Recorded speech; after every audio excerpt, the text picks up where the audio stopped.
Can't get in there, Paul.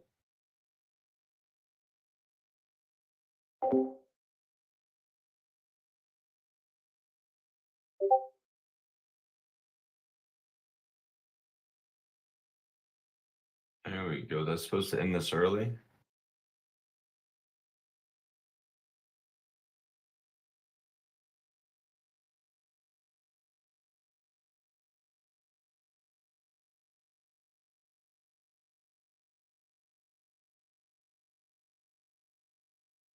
Let's see. So yeah, Powell just started.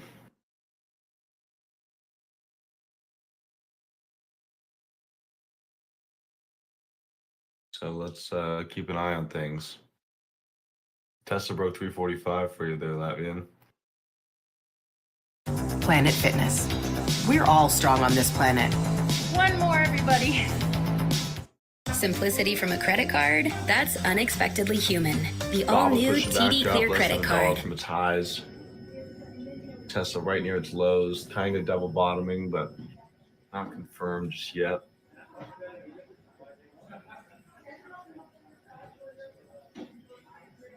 Let's see. NQ and SPY popped on this on the start of this, so we'll see.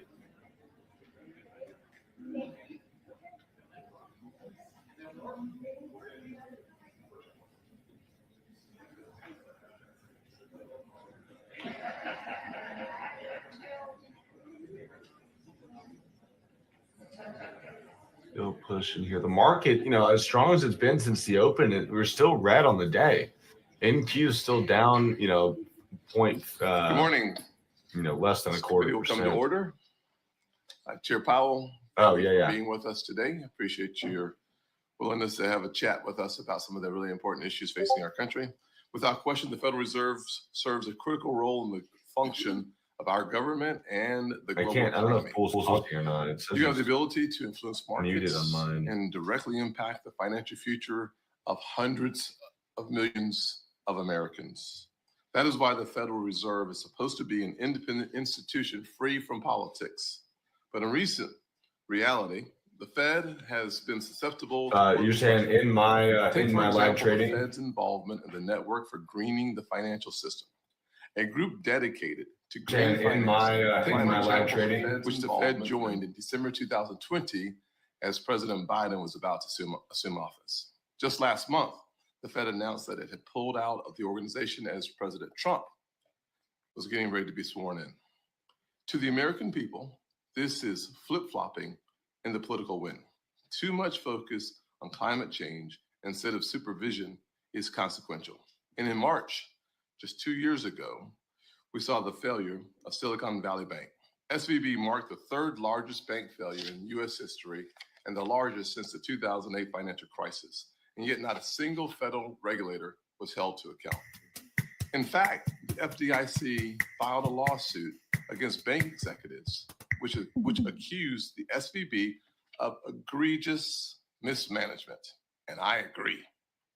How is it that no bank supervisor has faced any consequences?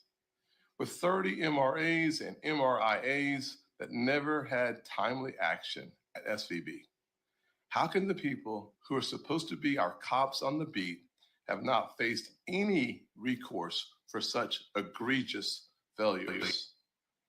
I simply don't understand. We must all address the fact that over the last 4 years, the Biden administration and Bidenomics have devastated, decimated, and destroyed hardworking families' ability to support themselves. During Joe Biden's time in office, overall prices rose by over 20%. Energy prices, 34%. Transportation costs, 31%. Groceries, 22%. But that's not all. Thanks to Bidenomics, 2/3 of Americans have less than $1,000 in their savings accounts. But there is good news. Things are going to get better. During his first term, President Trump kept his promises to the American people. In the first 3 years of his presidency, President Trump built the most inclusive economy ever.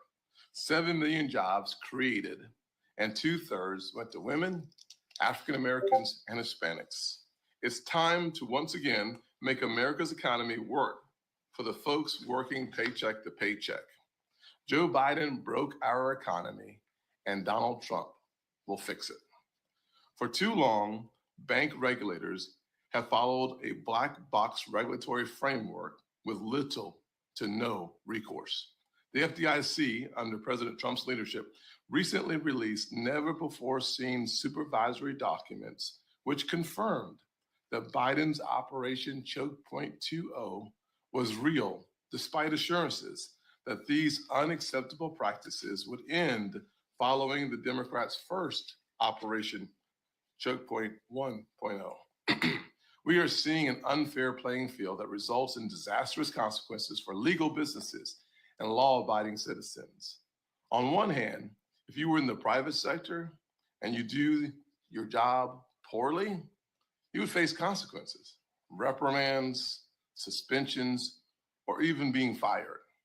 But if you are within the walls of the federal government, such as a bank regulator, you will face no consequences for your actions, even if you pressure a bank to cut off services to digital asset firms, political figures, and conservative aligned businesses and individuals. To me, that goes against the principles of fairness and market access.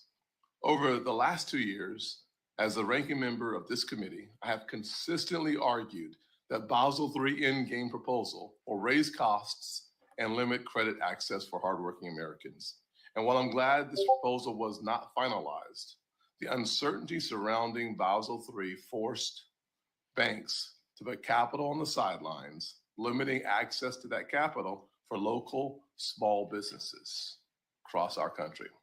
Now, as chairman, I plan to work to rectify the issues of the Biden administration. Chairman Powell, I look forward to hearing from you on the Federal Reserve's future and the plans that you have for right-sizing the financial regulatory framework, specifically around Basel III.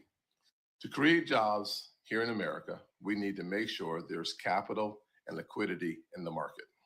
And we also want all Americans, even those growing up in poverty like I did, to know that they can access the capital necessary to start new businesses, grow existing businesses, buy a home, and pursue their American dream.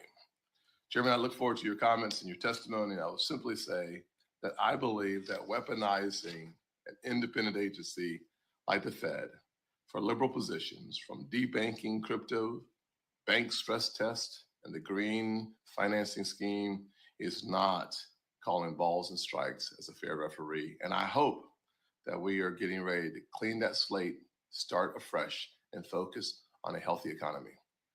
Ranking Member Warren. Thank you, Mr. Chairman. Chair Powell, it is no secret that you and I disagree on the need for strong bank regulation, on monetary policy, and on the Fed's stock trading scandals. We have sharp differences, but I believe you are a principled public servant who cares about this country. We are at an unprecedented moment. Our financial systems are facing huge risks from the economic chaos of President Trump and his co-president, Elon Musk.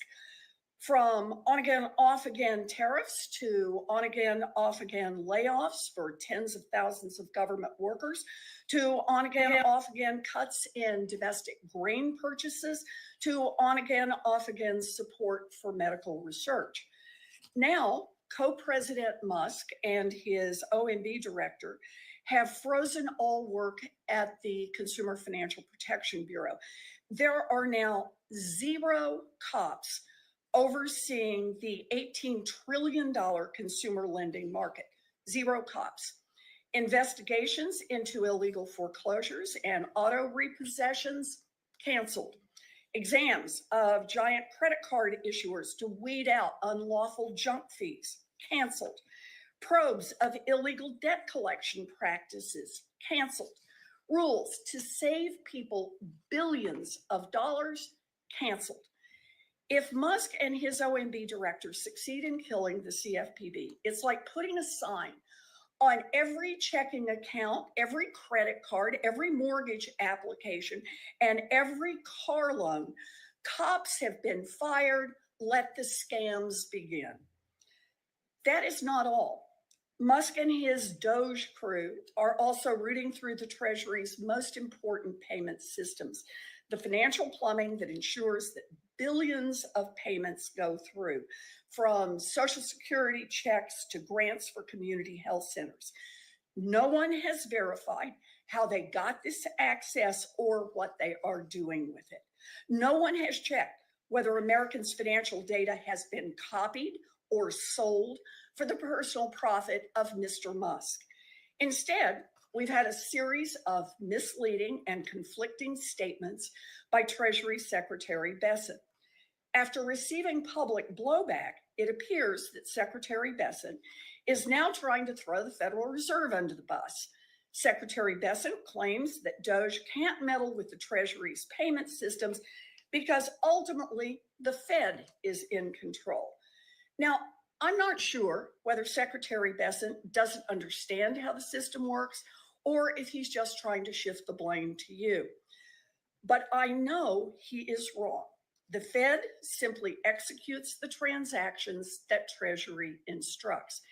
If Elon and his hackers, for example, initiate instructions to choke off payments to their enemies, or if they issue instructions to shut down payment for teachers' aides for kids with special needs, the Fed may have no way of knowing that the instructions were manipulated, and the Fed may have no legal method to override them. Chair Powell, the next 18 months may define your legacy and the country's trust in the Fed as an institution.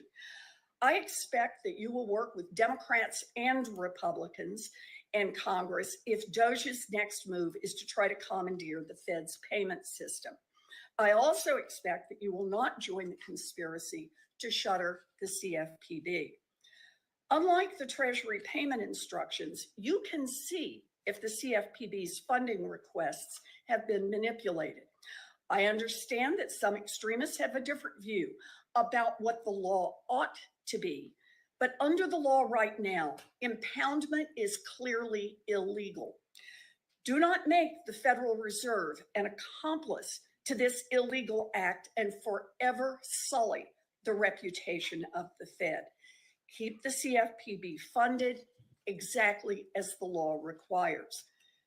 We are in the middle of a crisis as Elon Musk tries to take over our government. But let's also talk for just a minute about your day-to-day job, meeting the Fed's dual mandate of promoting maximum employment and stable prices. It's now clear that the Fed acted too late and let inflation get too high, and then responded by keeping rates too high for too long. These policies made the big drivers of inflation, like housing costs, even worse. And they put Americans' jobs at risk, making it more difficult for them to afford a home and for small businesses to be able to finance their operations. I urge you to move more rapidly to bring down interest rates, beginning with a meaningful rate cut next month. You have proven you can move quickly when it is politically expedient. After President Trump was elected, within the space of just a few weeks, you scrubbed seemingly all mention of diversity and inclusion from the Fed's website.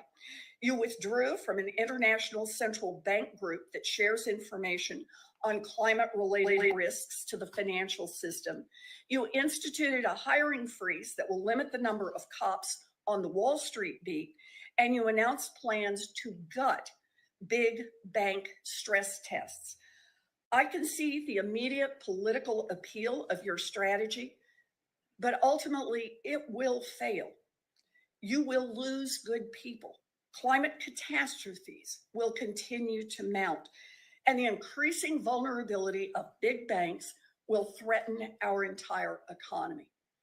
Sure, Donald Trump may be happier with you right now, but wading deeper into politics to please him over the long run will burn the reputation and the independence of the Fed and put our entire economy at risk. I urge you, don't fall into these traps. Thank you, Mr. Chairman. Yes, ma'am. Today we'll hear from Chair of the Federal Reserve, Jerome Powell, on the semi-annual monetary policy report to Congress. Chair Powell, thank you for your testimony today, and you are now recognized. Chairman Scott, Ranking Member Warren, and other members of the committee, I appreciate the opportunity to present the Federal Reserve's semi-annual monetary policy report. The Federal Reserve remains squarely focused on achieving our dual mandate goals of maximum employment and stable prices for the benefit of the American people. The economy is strong overall and has made significant progress toward our goals over the past 2 years. Labor market conditions have cooled from their formerly overheated state and remain solid. Inflation has moved much closer to our 2% longer run goal, though it remains somewhat elevated. We are attentive to the risks on both sides of our mandate. I will review the current economic situation before turning to monetary policy. Recent indicators suggest that economic activity has continued to expand at a solid pace.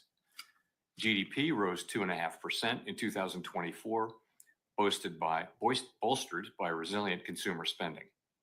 Investment in equipment and intangibles appears to have declined in the fourth quarter, but was solid for the year overall. Following weakness in the middle of last year, activity in the housing sector seems to have stabilized. In the labor market, conditions remain solid and appear to have stabilized. Payroll job gains averaged 189,000 per month over the past 4 months. Following earlier increases, the unemployment rate has been steady now since the middle of last year, and at 4% in January remains low. Nominal wage growth has eased over the past year, and the jobs to workers gap has narrowed. Overall, a wide set of indicators suggests that conditions in the labor market are broadly in balance. The labor market is not a source of significant inflationary pressures. The strong labor market conditions in recent years have helped narrow long-standing disparities in employment and earnings across demographic groups. Inflation has eased significantly over the past 2 years, but remains somewhat elevated relative to our 2% longer-term goal. PCE prices rose 2.6% over the 12 months ending in December, and excluding the volatile food and energy categories, core PCE prices rose 2.8%. Longer-term inflation expectations appear to remain well anchored, as reflected in a broad range of surveys of households, businesses, and forecasters, as well as measures from financial markets. Our monetary policy actions are guided by our dual mandate to promote maximum employment and stable prices for the American people.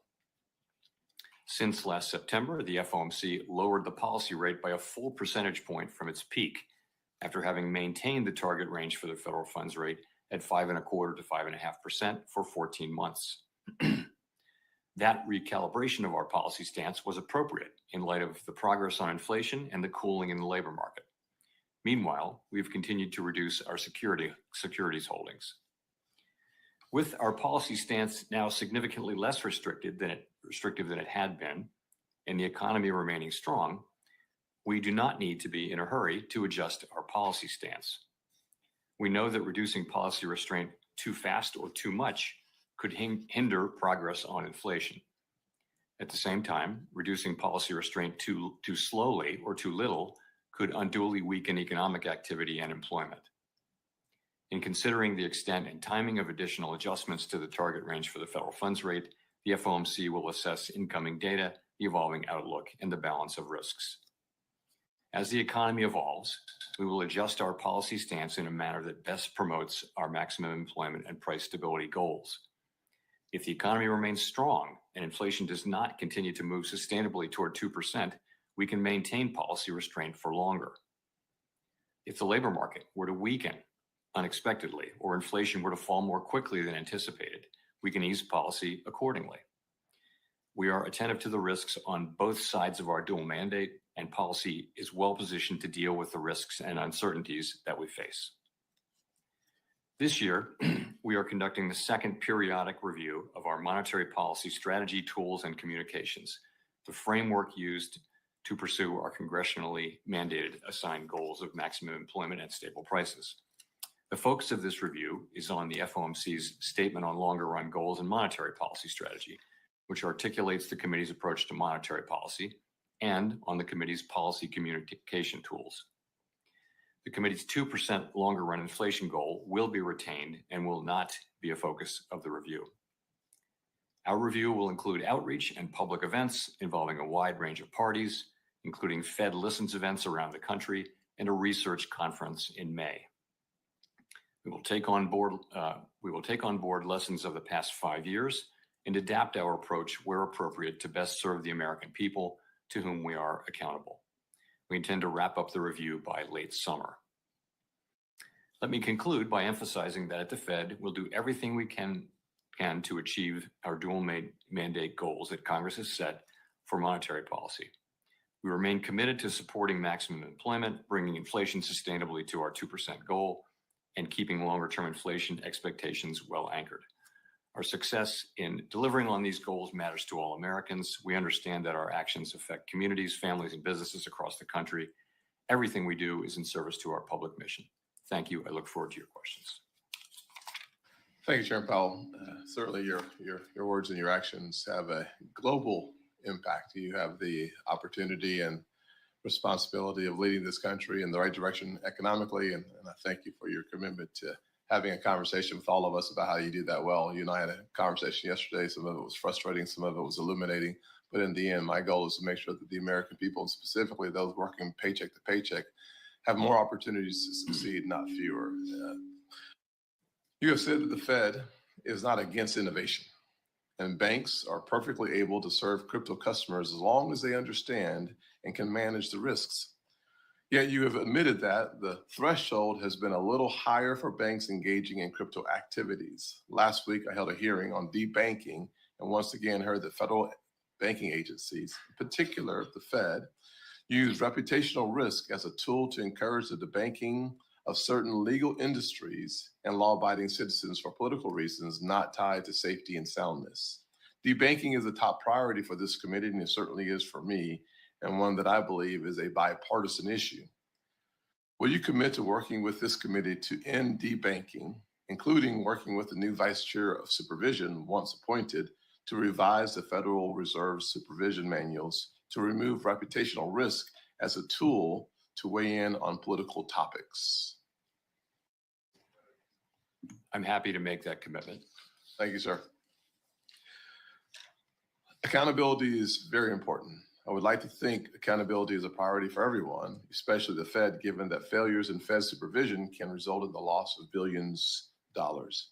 Yet following the failure of the Silicon Valley Bank, which was in part due to the failures of its regulators to identify egregious mismanagement of interest rate and liquidity risks, we have yet to see any regulators be held accountable. And as you recall, that was a point of my frustration. As a guy who spent a lot of time in the private sector, 15 years running a few businesses, I can tell you that accountability is a necessary part of making the entire organization healthier and perform its job as well as possible.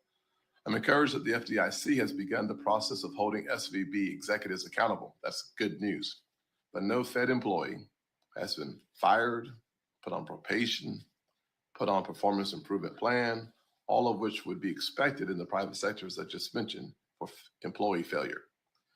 Please explain to me why Fed employees are held to a different standard from my perspective than everyone else, and what are you planning to do to take accountability for Fed failures in supervision? So we've actually done quite a lot in response to the events associated with Silicon Valley Bank. So we've done many, many things. In terms of specific accountability, what we found was this was not a case of malfeasance or nonfeasance so much. It was a case of people were carrying out a specific playbook that failed to cause us to act in time for these things. So it wasn't actually particularly fair to the employees to say you violated our practices in some way. That wasn't really what happened. What happened was, I would say, a lot of focus on process and on governance and controls, and not enough focus on basic bread and butter banking, credit risk, liquidity risk, interest rate risk, things like that. So as we discussed yesterday, we took very substantial steps to avoid further spread of those issues, and that was successful. But I understand your point on accountability. This is one of the areas where you see the approach to looking at safety and soundness, and with the number of MRAs that when really documented but no action was taken, that leads me to the conclusion that individual employees, supervisors, should have been held account for that. I'll move on though. In the past, you've supported tailoring regulations so that we ensure banks of different sizes thrive and to preserve our diverse banking system. Will you commit to working with me as chairman to make sure that financial regulations do not impose more burden than is necessary? I'll say that this comes after a number of conversations with community banks and regional banks that have continued to stress that the cost of the regulatory framework around them isn't just harsh, it's oppressive. Larger banks suggest that the cost per employee for the regulatory framework is $10,000 per employee. I think we can do better, and would love to hear your thoughts on that. Right. First of all, I will commit to working with you on that. We do try to avoid excessive burden. I think it's fair to take a fresh look on, frankly, on debanking. I think we all see, both in your hearing and in the one on the House side, we hear a lot of people talking about that. And, it's time to take a fresh look, I think. We don't intentionally do these things, but sometimes regulation leads things to happen, and we need to be working on that. I appreciate that, and I'll turn it over to the ranking member. I'll say this, after having a number of conversations with CEOs of banks around the country, one of the things that was made clear to me with specific statement from the CEOs is that the regulatory OCC and other regulatory agencies said specifically to debank certain industries. And that is the point that I'm making, and one that I think we have to solve. If it's legal in America to do business, we should do our part to make sure that they're banked.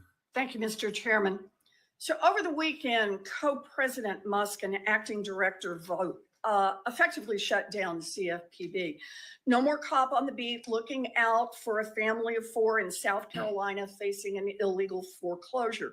No more cop on the beat looking out for your grandma whose bank account has just been taken over by a scammer. No more cop on the beat looking out for people getting ripped off by giant credit card companies that are charging illegal junk fees. It also means that the CFPB is no longer doing one of its most important jobs, examining big banks to root out illegal conduct before it happens, or at least stop it before more people get hurt. Chair Powell, if the CFPB isn't on the job right now, then who is administering JP Morgan or Wells Fargo's consumer compliance exams to ensure that they are following the law? Senator, I believe that, and you would know, that Dodd-Frank moved all authority for examinations in the consumer space to the CFPB. We still have some jurisdiction. We'll talk about that in a sec. But the answer to my question, please. If the CFPB is not there examining these giant banks to make sure they are following the laws on not cheating consumers, who is doing that job? I can say no other federal regulator. No one, in other words.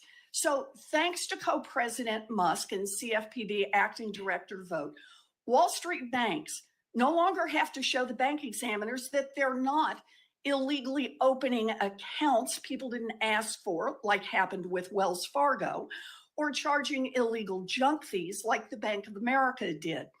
But CFPB has jurisdiction only on banks that have more than $10 billion in assets. So what's happening in thousands of community banks all around the country, those that have less than $10 billion in assets? So Chair Powell, as you know, the Fed oversees consumer compliance for state member banks that have less than $10 billion in assets. Has the Fed suspended consumer compliance exams for those smaller banks, or is the Fed still on the job to make sure that those smaller banks are following consumer financial laws?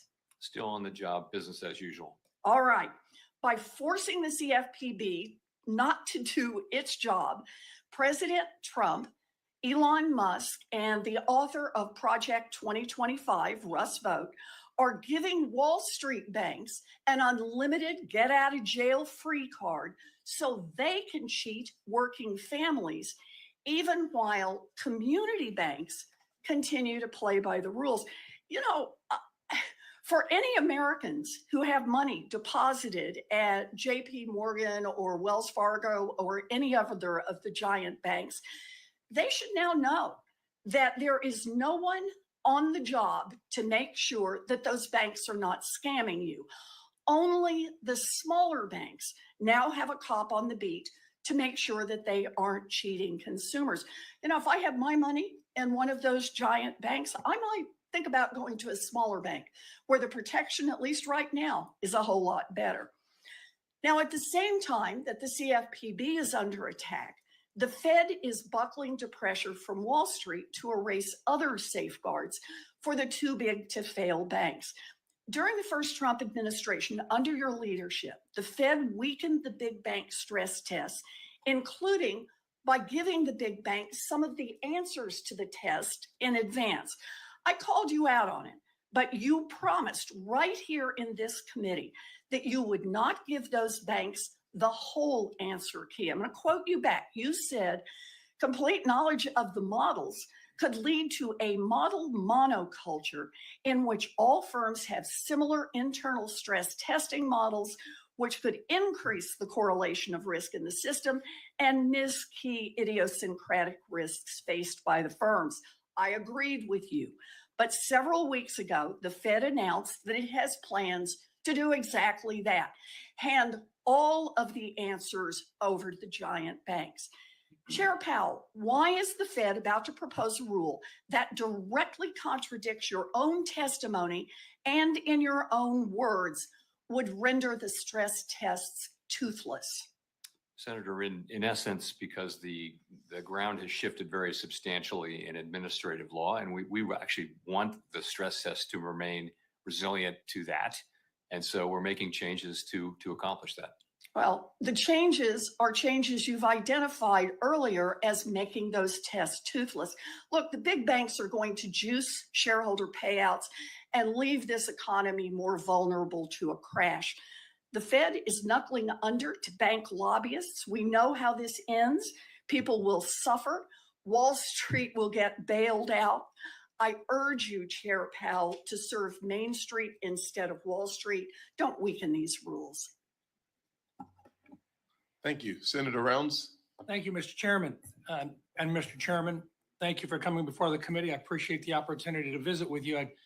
I've got a series of questions, but I would like to give you an opportunity, if you would like. The suggestion that the ranking member has made here is that the big banks can now scam individuals right now.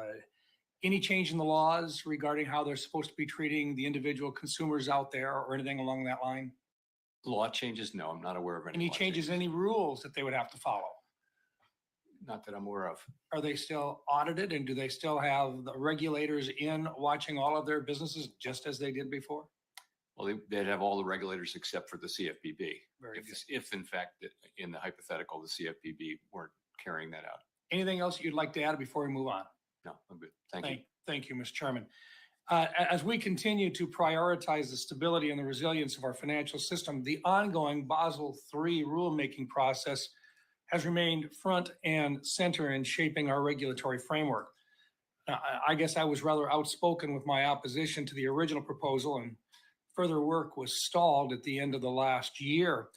I guess my question for you today, sir, is could you provide an update on the Federal Reserve's progress in finalizing the Basel III endgame rulemaking process?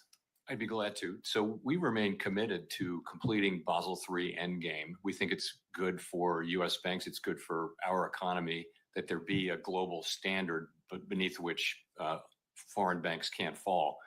And that was one of the big ideas behind the whole Basel committee approach. So where it sits now is we await leadership arriving at the OCC and the FDIC, and that seems to be happening. And when that happens, we're going to sit down with them and work our way through to a Basel III endgame proposal. And I think we can do this reasonably quickly, one that is compliant, consistent with the Basel requirements, and also consistent with what other large jurisdictions are doing. I'm optimistic that we can do that fairly quickly, and we're committed to doing that. We always wanted our banks to be competitive with European banks. And I'm just curious, The original proposal that was in front of you, and I'd like your thoughts on this, it was estimated to increase our bank's capital by 19%, which I think may very well have created a potential disadvantage within the U.S. institutions versus our European counterparts. With any new proposal, what's your thoughts? Would you make a commitment that this would be a neutral approach with regard to capital?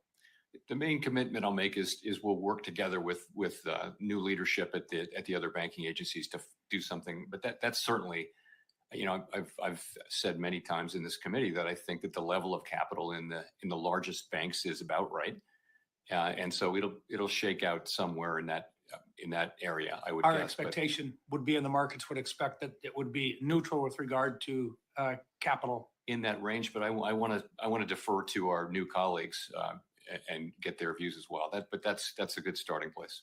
Okay, thank you. The Federal Reserve's partnership with the U.S. Treasury plays a central role in supporting our nation's payment infrastructure, which processes a vast range of daily transactions, from federal benefit disbursements to debt obligations. Could you outline the Federal Reserve's role in supporting and managing the Treasury's payment systems, including how the Fed works to keep these systems secure, efficient, and capable of handling the government's high volume of daily transactions? So it's a complicated set of arrangements, and I'll try to summarize quickly. Effectively, Congress authorized spending, and then the agencies carry out those spending orders. And the way they do that is they send an order to pay a payee, a recipient, to the Treasury Department.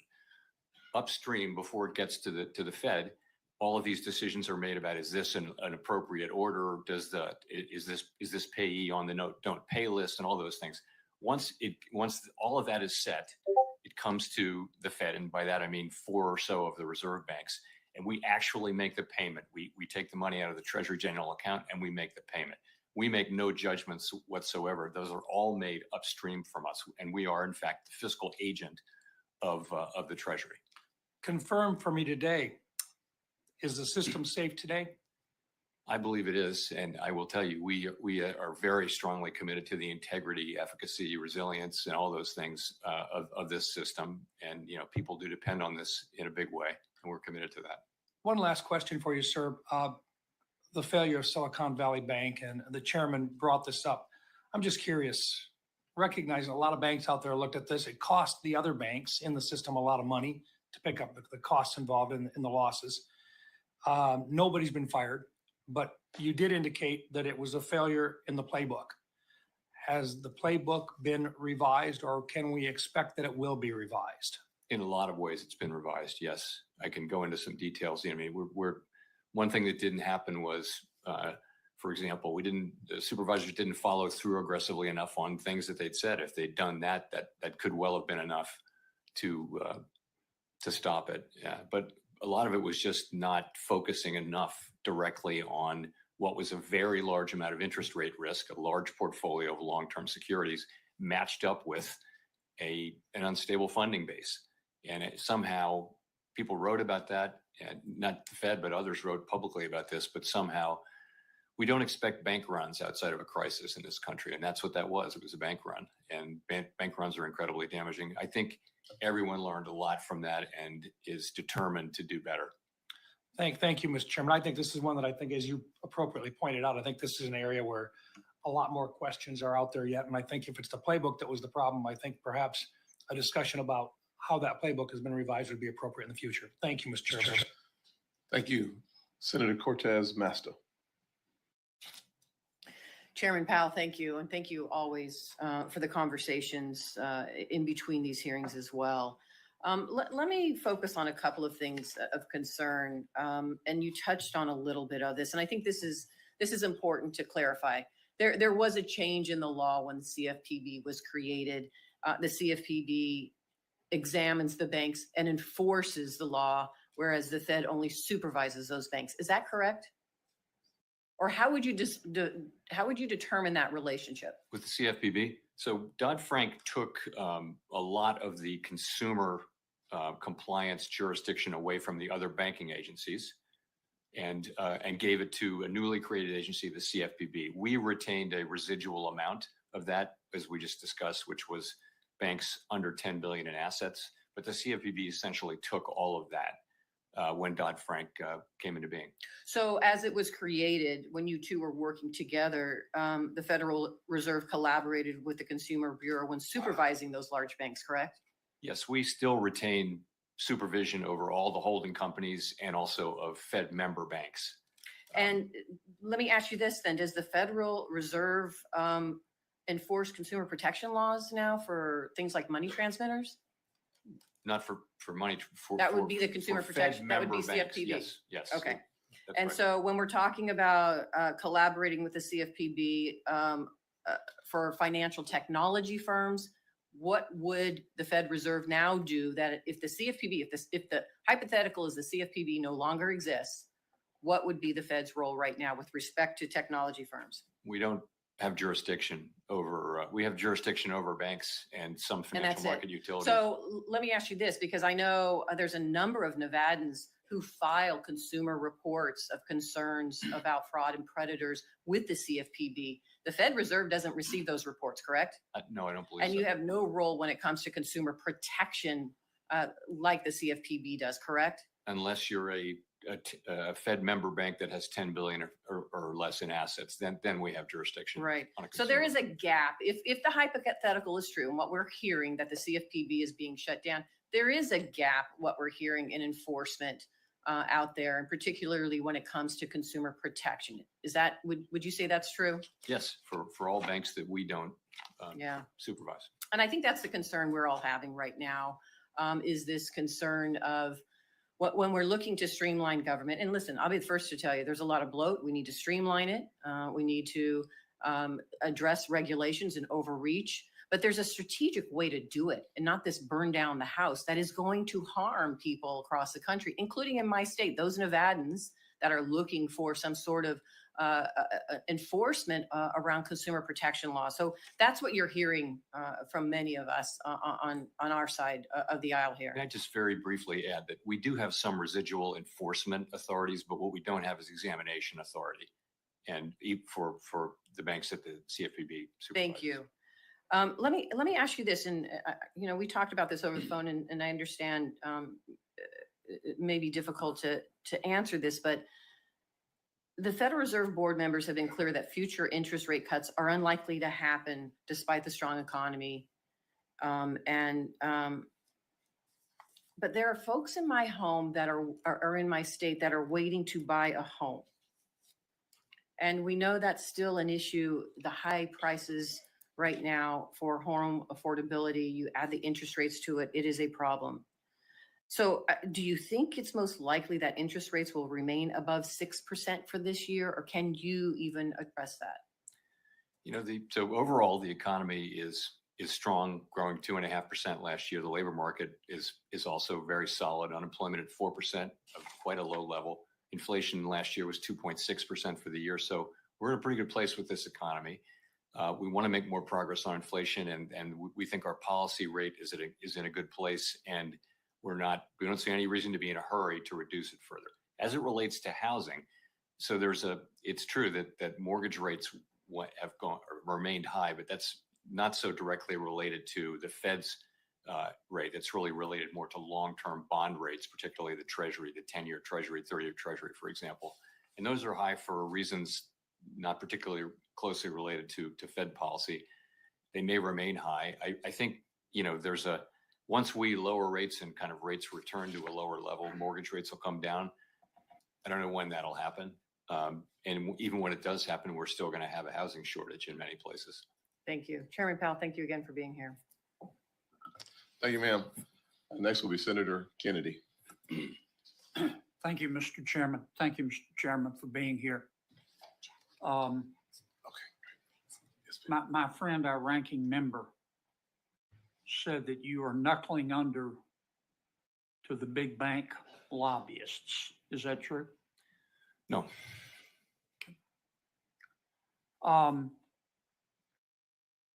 It seems to me that the big picture should not go unnoticed.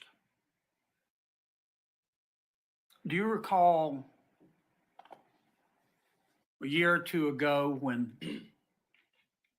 inflation was raging. I think its peak was about 9%. Many economists and other experts, based in part on history, said that you were going to have to provoke high unemployment and put our country into recession in order to get inflation down. Do you recall that? Very, very well. Are we in a recession? We are not. Would you, as an American, trade places right now with Germany in terms of the economy? No, I sure wouldn't. How about China?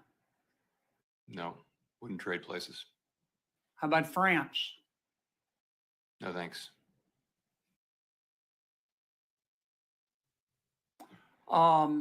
Things aren't perfect. Inflation's obviously still sticky, and long rates are too high, which I want to talk about in a second.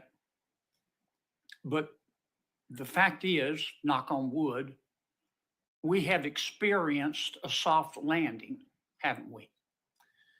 Not for me to say, really. I'll let others. Well, have we experienced a hard landing? No, we sure Are haven't. we in a recession? No, we're not. I call that a soft landing. And it seems to me that you and some of the ladies and gentlemen who are your colleagues at the Federal Reserve behind you deserve some credit for that. Thank you. I don't know why you don't take the credit. Everybody else in Washington, D.C. does. Again, I'm not saying things are perfect, but I never imagined that our landing could be this soft, albeit not perfect. And I wanted to thank you and your colleagues for that effort. You sure didn't get any help from Congress and on the our president on the fiscal side. I don't expect you to comment on that. You and the Federal Reserve can to a large extent control short rates, can't you? Yes. Through the open market committee. You can't control long rates though, can you? No, we can't. Why is that?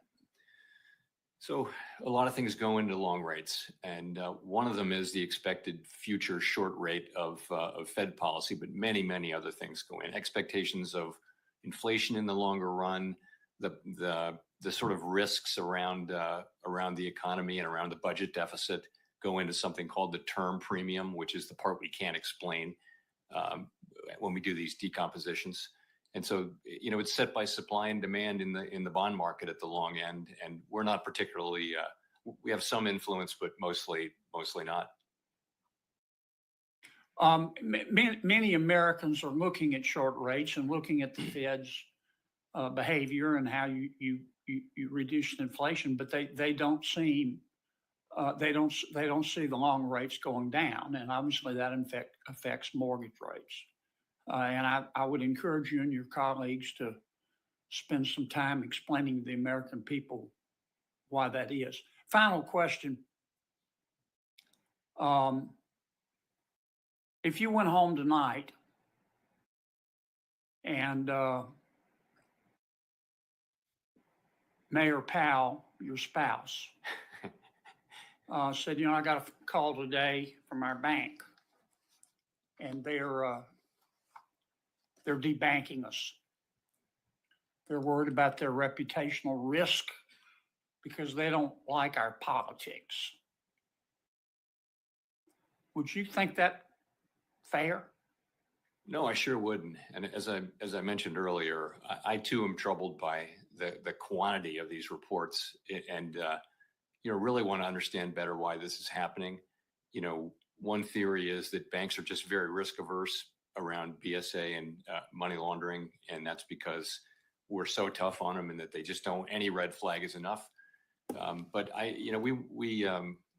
it may be that this whole thing with reputation risk needs to be thought about. It's actually coming out of our one manual that we use. We're taking that concept out, the manual that we've been using for account access for master accounts. We're just going to take that out.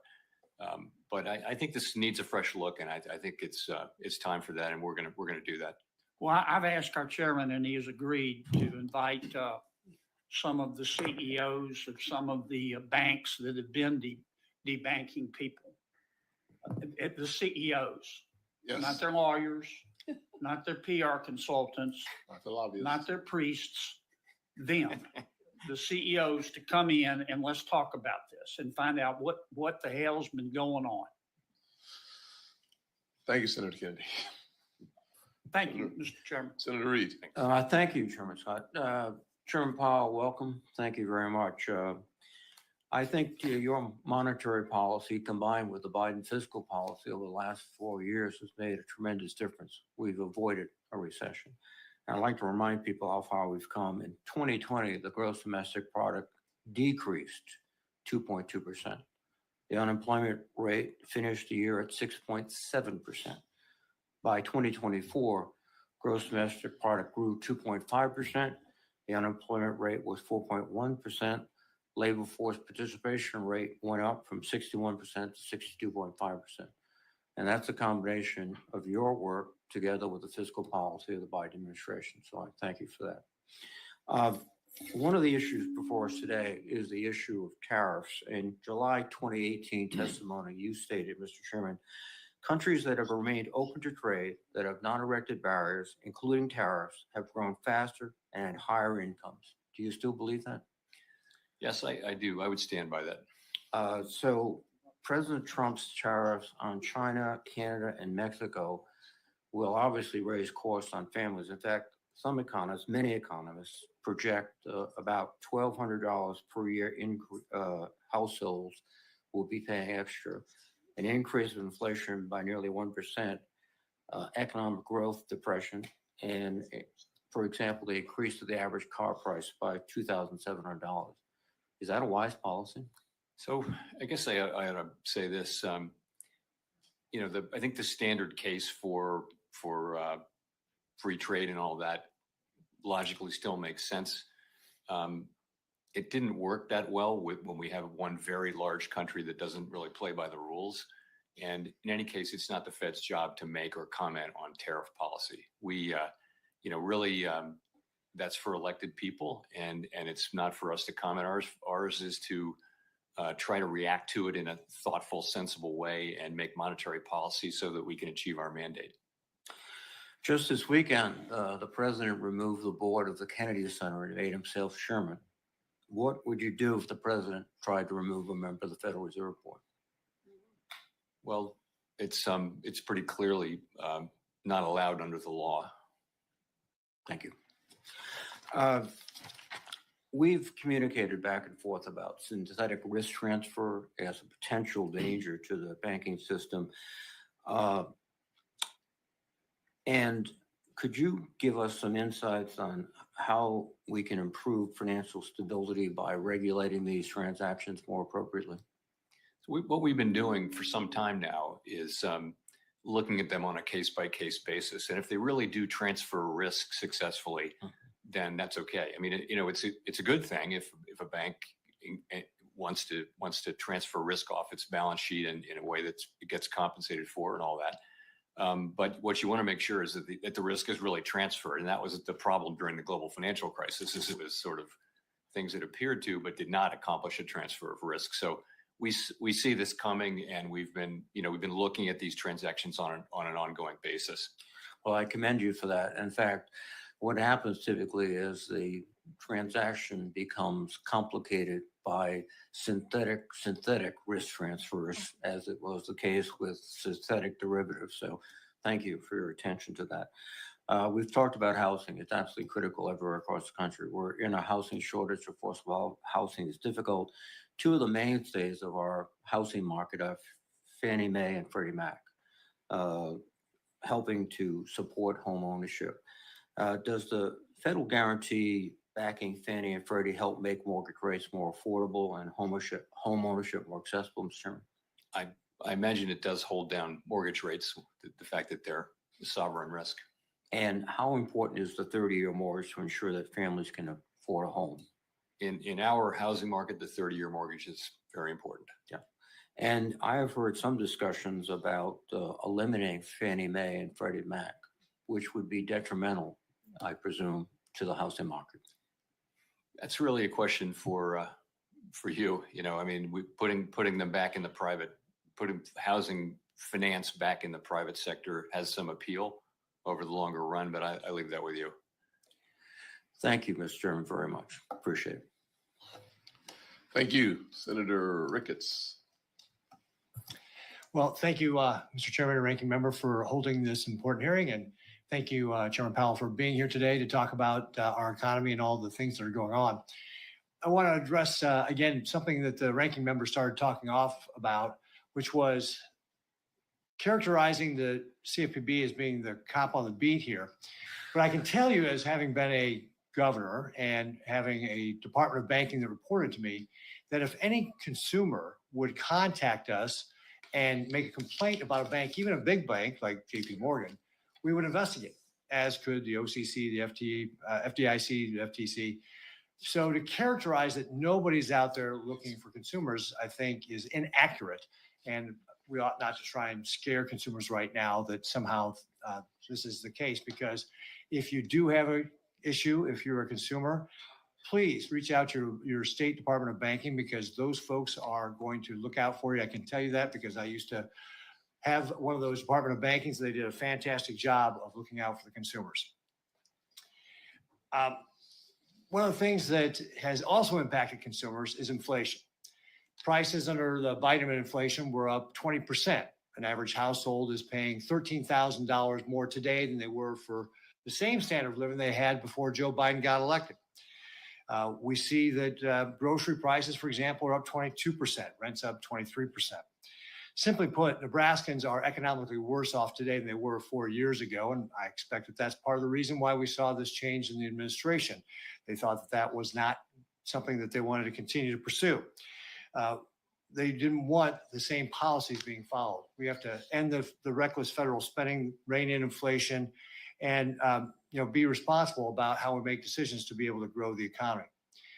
One of those areas that I'm concerned about is the expansion of the Fed balance sheet. The Fed's balance sheet before, at the end of 2019, so before the pandemic, was about $4.1 trillion. By May of 2020, the Fed expanded that to $7 trillion. And by 2022, the Fed's balance sheet hit an all-time record of $8.9 trillion. Inflation peaked at 9.1% that year, a high we had not seen since 1981. Now, I'm encouraged by the actions the Fed has taken with quantitative tightening to shrink the balance sheet down to $6.85 trillion, but $6.85 trillion is still too high. And one of my concerns with this, Chairman, is that that's kind of one of your tools to be able to guard against a downturn in the economy or some sort of shock. You obviously used it during the pandemic. Looking ahead long term, will the Fed Reserve continue to this course of unwinding the balance sheet? Yes. So what we said is that we intend to slow and then stop the decline when reserve balances are somewhat above the level that we judge consistent with so-called ample reserves. The most recent data and the feel of the markets is definitely that reserves are still abundant. They're about the level they were at when runoff started, because the runoff has really happened out of the overnight repo facility, reverse repo. So yes, it's an ongoing thing, and we're not yet where we're headed. So what kind of pace can we expect? And I know that obviously there's going to be a lot of factors like what happens to the economy over the course of this year. But if things were going to go along the way they are today, you've already said the economy's doing well. Inflation's a little higher than we want it to be at 2.6%, but unemployment's at 4%. If these commissions, and I think you used the word stable quite a bit, if these conditions were to remain stable throughout the course of the year, would you have a range to give us of where the balance sheet might be if we were talking again here in January 2026? We basically we're going to be looking at reserve conditions in reserve markets, and trying to stop a little bit above what we consider ample. And we think we're meaningfully above that now. We can't put a number on it because you can't directly know the demand for reserves other than by observing behavior in the market and then putting a little bit of a buffer on it. So I can't give you an exact number, but for now it's ongoing and we have ways to go. What kind of conditions would have to happen for you to start going back to quantitative easing? So go to quantitative easing. That's a tool we tend to use when we're at the effective lower bound and we can't cut interest rates anymore. So nothing like what you're seeing in the current day. It's a different test for stopping quantitative tightening, but we would use QE going forward only in a situation where rates are at zero, and we're a long way from zero now. So that you think that, again, just generally speaking, then, if things were to remain stable, you'll continue to unwind the balance sheet, you'll continue the quantitative tightening. Can't give me a range on this. Is that what I hear you saying? That's right. That's right. Okay, great. Well, I encourage you to keep doing that because, again, I think that's important to be able to make sure that you've got powder for the next issue that we may face. So thank you very much, Mr. Chairman. Appreciate you being here. Senator Warner. Thank you, Mr. Chairman. Chairman Powell, good to see you. One of the things we've talked about in the past, and I got 2 or 3 issues I want to get through fairly quickly, is that that while our regulatory framework should always promote financial innovation, that innovation can't come at the expense of things like anti-money laundering, consumer protection, financial stability. I continue to worry in many of these hearings where we keep seeing this regulatory creep outside the boundaries of traditional financial regulation. I think if we were starting a system from scratch, few of us would design it this way. But it is one of the reasons why I'm looking forward to working with Chair Scott and my colleague, Senator Lummis, on a framework at looking at stablecoins in particular within the regulatory perimeter. I know my friend Bill Hagerty just introduced a bill in this area. I'm looking at trying to make sure we get those guardrails put in place, and how it touches the Fed is something that's terribly important to me. I know you and I have talked in the past about the notional idea of same activity, same regulation in the non-bank sector. If you'd like to wax briefly on this question around stable coins and how we think about them in the same point of, if they are similar to other activities, should they not have the same regulatory structure? So we definitely support these efforts to create a regulatory framework around stablecoins. Stablecoins may have a big future with consumers and businesses. We can't know that now, but it is important for the development of stablecoins in a safe and sound manner, and a manner that protects consumers and savers and all, that there be a regulatory framework. So we see these bills and we're in contact as we were in the last Congress, and trying to add our technical thoughts and how to do this. And we think it's a very constructive exercise. Well, we do think, you have a lot of expertise in this session, and there are people people come with lots of opinions on everything in crypto, from over the top to the other end of the spectrum. And I'm going to need to rely on your expertise as well as we try to work through some framework for stable coins. I know there are a lot of earlier questions on CFPB. I think the record is pretty darn good. It's returned $20 billion to consumers. Matter of fact, the last time we had the previous chair here, Chair Rohit, Ms. Chopra, we were talking about $55 million to Virginians. I do have to mention this more for my colleagues. Tim Kaine and I did a teletown hall last night. Lots of things happening in Virginia. Normally we would get maybe 3,000, 5,000, 6,000 folks on a teletown hall. We had 60,000 last night. I have not seen anything like that in my time up on here on the Hill, and a huge amount of concern about what the Doge boys are doing, whether our information is safe, whether privacy is protected. I had one lady say, in light of what was happening at CFPB, and while there's not a direct connection, she's saying, is her deposits at her bank safe? We tried to give her a assurance, but I said, you know what, ma'am, I'm going to be talking to the chairman of the Federal Reserve tomorrow. And with this diminution or shuttering, at least at the time being, of the CFPB. Can I tell, I believe her name was Mary, can I tell Mary from Virginia that her bank account is safe? I think bank accounts overall across the economy are safe. Yes, we've still got deposit insurance at the FDIC, and the banking system is well capitalized and safe. Well, again, I think the concern was being raised was that the diminution of consumer protections lent her concerns about whether that dollar being safe. Last thing I want to recognize is that there's been reports in the media about the thinness in the treasury markets, the number of additional bonding that we're going to have to do, particularly if with so many of these unpaid tax cuts. Matter of fact, one of the things that was really striking to me was that yesterday the president mentioned how he was, quote, examining treasury debt payments for possible fraud and suggested that our debt might not be as high as possible. We all understand the full faith and credit of the United States is based upon a reputation. If this president were to suddenly say, I'm wiping off X amount of debt because I don't believe we owe it, what kind of effect would that have on both stability of the dollar and the overstability of our economy? It will probably not surprise you that I will defer to you on that question.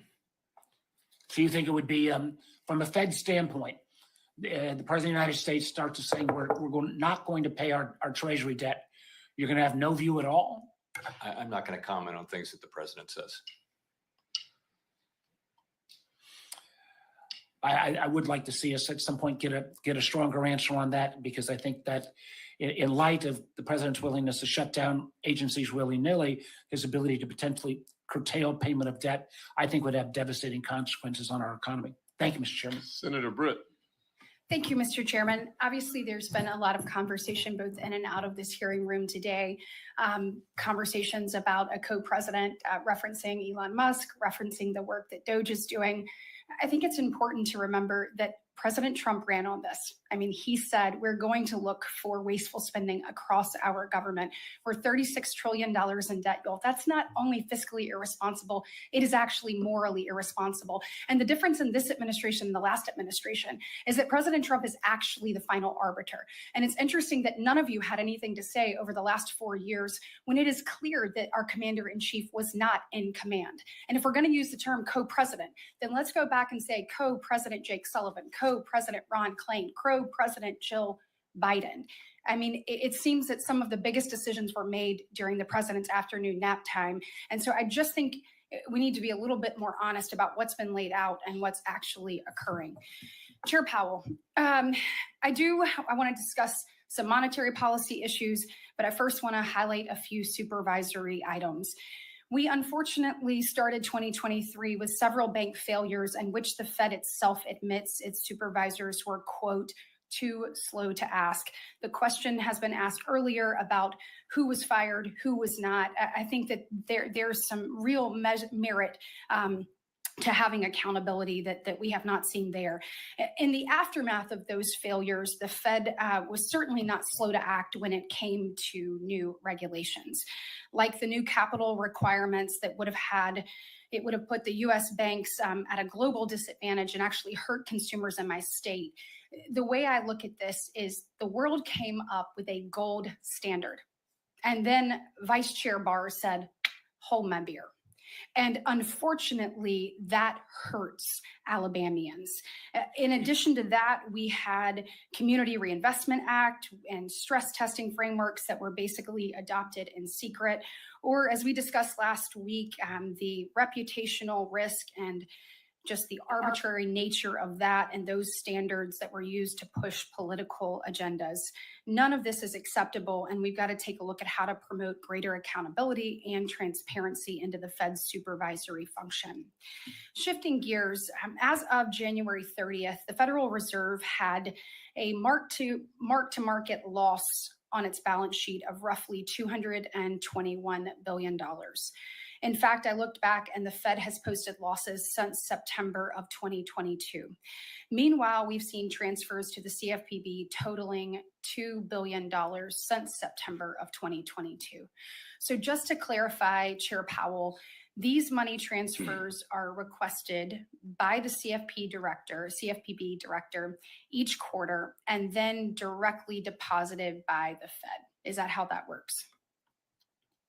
So the director of the CFPB requests money, and we, under the law, we send that money. Yes. So, in fact, but Dodd-Frank actually prohibits the Fed from actually reviewing or amending those requests. That is correct. And so it gives full discretion to the CFPB up to director. I think 12% of our. There's a ceiling on that, but that's correct. So just to level set, how many times has the CFPB funding request been denied by the Fed? We don't have the authority Zero. to deny it under the law. Zero, right? Zero. Yeah. Yeah, that's what I thought. And by the way, I'd like to applaud the current administration and acting director vote for inserting some accountability back into the agency by pausing these quarterly just blank checks. On that, I know there's been a lot of conversation around the Bureau over the last few days, but I do want to focus on those last couple of years, particularly the $2 billion the CFPB received from September 2022 up to the last receipt on January 2nd, 2025. Congress specified in statute that the Fed shall fund the CFPB through the combined earnings of the Federal Reserve System. However, as I mentioned, the Fed has no current earnings. It has a balance sheet of negative $200 billion. So instead of the recent audit statement saying the Fed is funding the CFPB through assessments on its reserve banks, Mr. Chair, there are only two statutes that authorize the Fed to make reserve bank assessments, and neither permit the CFPB to fund transfers. So what authority exactly did the Federal Reserve have to assess the reserve banks in this manner over the last 2 years? I just wanted kind of a fact finding. We looked at that question very carefully, and it's very clear on the law and the legislative history that we're still required to make those payments to do so. Appreciate it. Thank you. Senator Van Hollen. Thank you, Mr. Chairman. I would point out that candidate Trump did not run on implementing Project 2025. In fact, when he was asked on the campaign trail about Project 2025, he said, I don't know anything about that. Who are those people? And yet he early on and quickly installed a key architect of Project 2025, Russ Vought, as the head of the Office of Management and Budget, which we know is the command and control center for the budget overseeing all federal agencies. And that's what Elon Musk is doing now. He's implementing Project 2025, the same Project 2025 that candidate Trump said he knew nothing about. And he said that because he knew it was unpopular. He knew it would be unpopular to take the financial cop off the beat. And I want to start by talking about what's happening over at CFPB, the Consumer Financial Protection Bureau, because that is the cop on the beat to go after fraudsters and scammers who cheat Americans out of their hard-earned money. And they have returned billions of dollars to our constituents, to the consumers who have been victims of these scams. And in doing so, they've earned some powerful enemies who want to shut them down. And Elon Musk is doing that dirty work on behalf of those fraudsters. And there's something especially twisted about the richest man in the world shutting down an agency that helps victims of scammers and fraudsters recover just a little bit of their hard-earned money. And I find it especially interesting that the new self-declared head of the CFPB, Russell Vought, told employees not to come into the office and essentially to stop work. Here's what he wrote, and I'm quoting, employees should not come into the office, unquote, and stand down from performing any work task, unquote. So this is an interesting situation.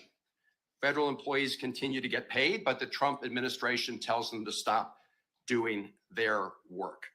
That apparently is what the Trump administration thinks is a good deal for the American taxpayer, to pay employees to not to do their job. So, Mr. Chairman, I have a simple question for you. Is that a practice that you pursue at the Fed, to pay your employees but tell them not to come to work? Have you done that? No. That wouldn't be very efficient, would it?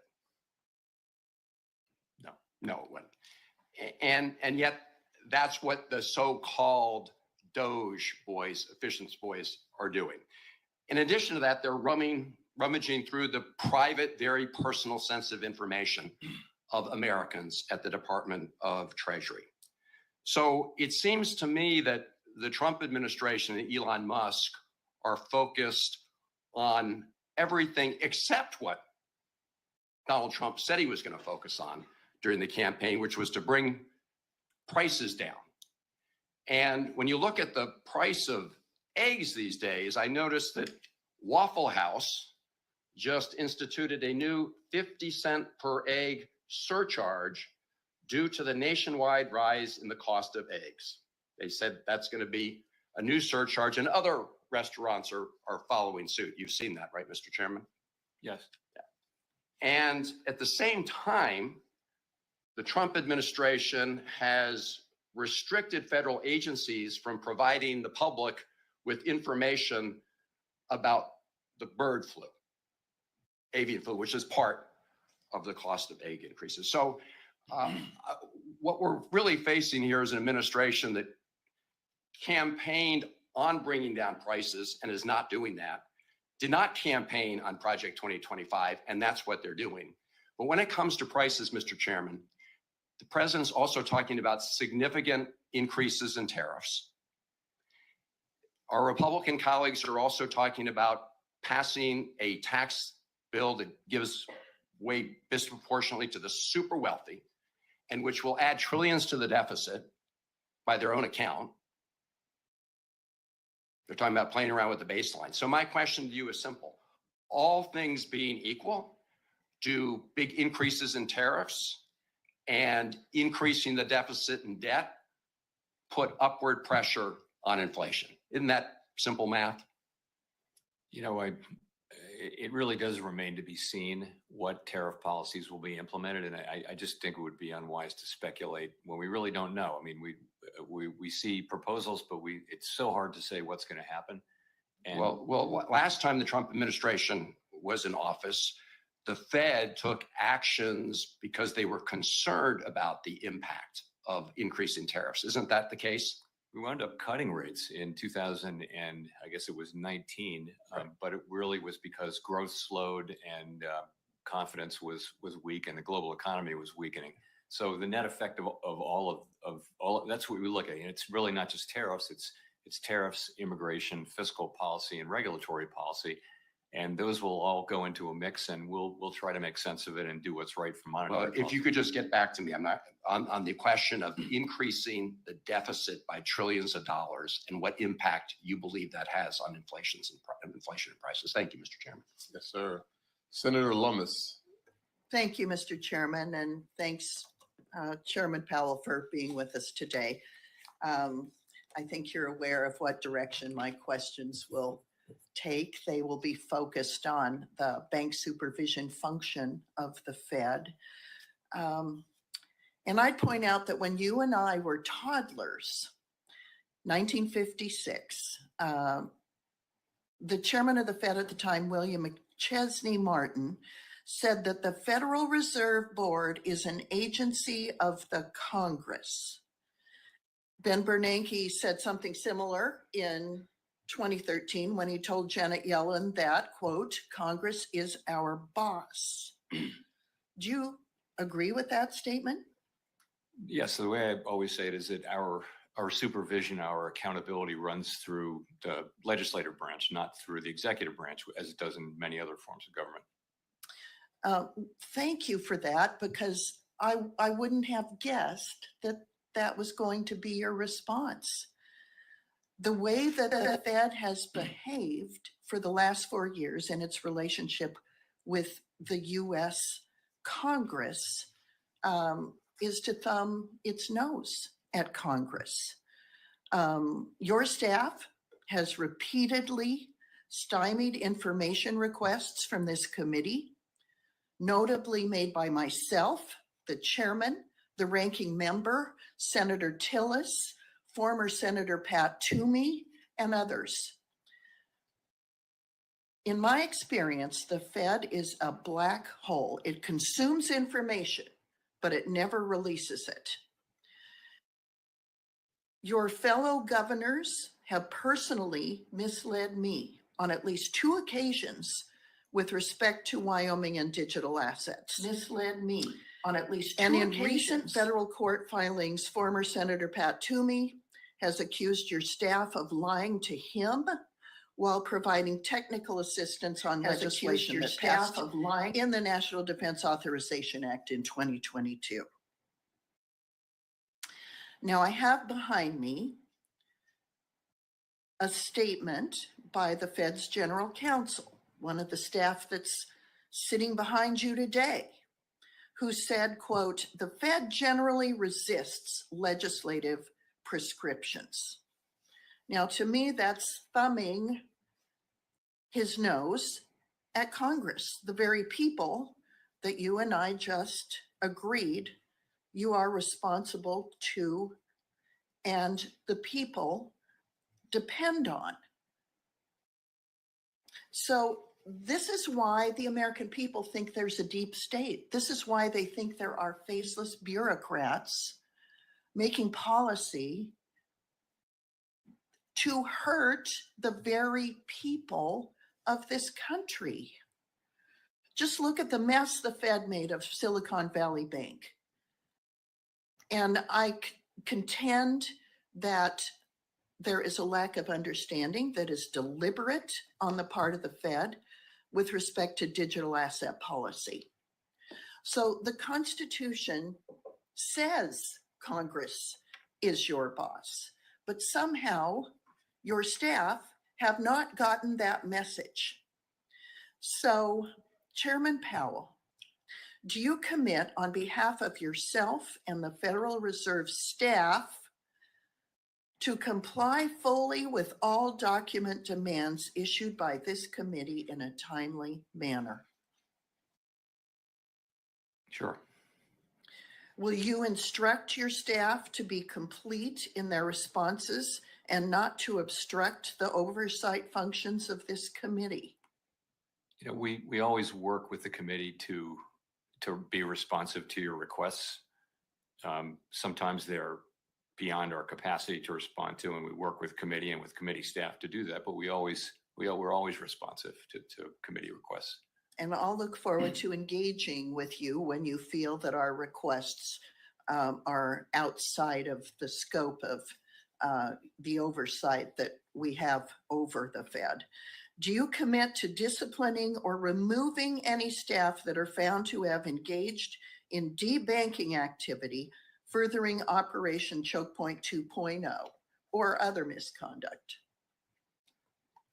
I can't make an open-ended commitment to remove anybody, but I will tell you that I am struck, and my colleagues and I are struck by the growing number of cases of what appears to be debanking, and we're determined to take a fresh look at that. In fact, I took the thing that you showed during the debanking hearing. When I saw that, we're now taking that out of the manual. So I thank you for that. Thank you, Mr. Chairman. My time's up. Senator Smith. Thank you, Mr. Chair and Ranking Member, and thank you, Chair Powell, for being with us today. I appreciate your presence here. I'd like to start with the issue of the rising cost of home ownership, something that I know is of great interest to many of my colleagues on this committee. I know, Mr. Chair, that you care a lot about home ownership and making home ownership accessible and available to folks. My colleague, Senator Lummis, as well, many of the folks on my side of the aisle as well. And so I think this is something that we can agree on, that the rising cost of home ownership is a big challenge for our constituents, for Americans. And one of the big pressures, there are many, but one of the big pressures is the rising cost of home insurance. In Minnesota, families, seniors are struggling to manage a nearly 40% increase in home insurance rates. We've seen this over the last 7 years or so. And I know, Chair Powell, that you've told this committee in the past that rising cost of buying insurance for your home has been a source of inflation as we've been trying to manage inflation. Now, I don't know anyone who doesn't see this crisis of rising insurance rates as being caused by extreme weather events. We've seen massive flooding in southeastern United States. We've seen flooding in Minnesota. We've seen fires in the Mountain West in California. I mean, these are climate-related events. That's not a political position. That is just a fact. So, we've got banks that of course, require, understandably, that a homeowner provide insurance as a predicate for getting a mortgage.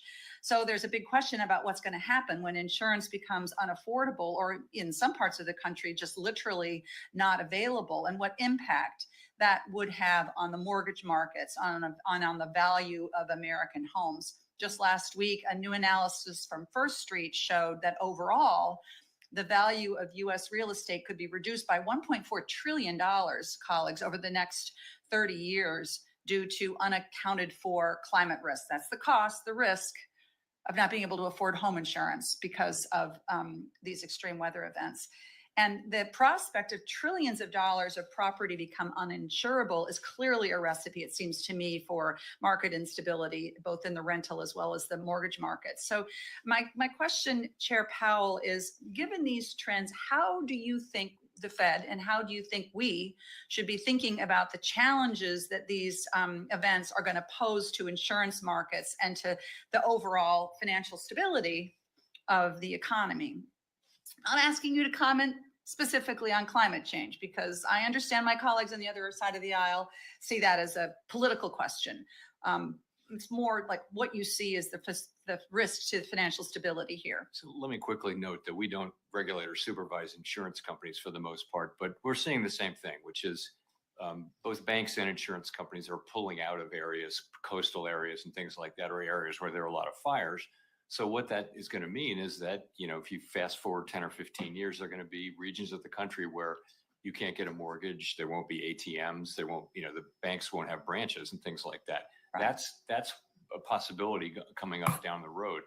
It's not that the banks will stay there and keep making loans in the face of evidence of disaster, or that insurance companies will do right policies. They can cancel those policies every year. Right. So I think the risk is that they just won't be there and that people won't be able to get them. That's really the issue.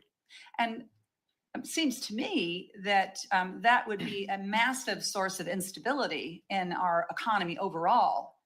If you were to see that kind of dramatic decline in home ownership, home values, not to mention the disruption that would occur if people literally couldn't be in their homes anymore. So I think it's going to fall. If that happens, it'll fall on homeowners and residents, but it'll also fall on state and local governments, which you see happening now, where they're stepping in states where insurance is going away. Private insurance, you're seeing states step in because they want those areas to remain prosperous. So I don't know that it's a financial stability issue, but it certainly will have significant economic consequences.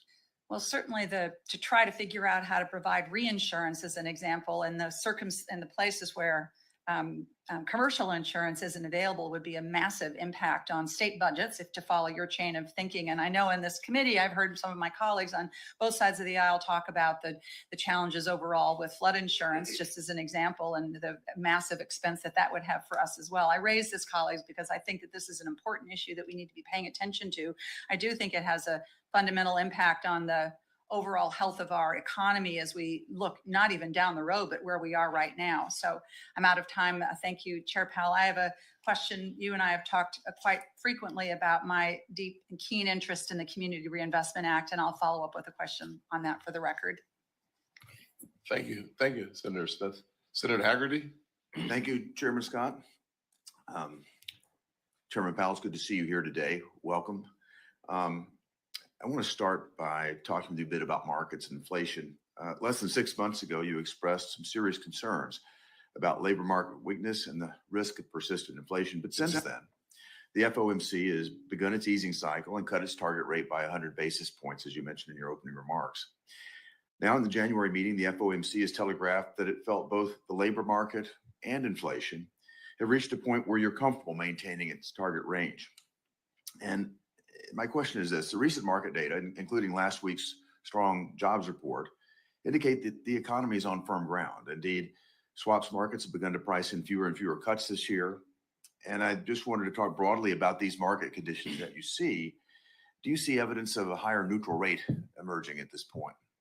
Yes, I mean, let me say there was a lot of reason to be concerned about downside risk in the labor market toward the middle of this year, but really that concern has diminished significantly. Labor market's very strong.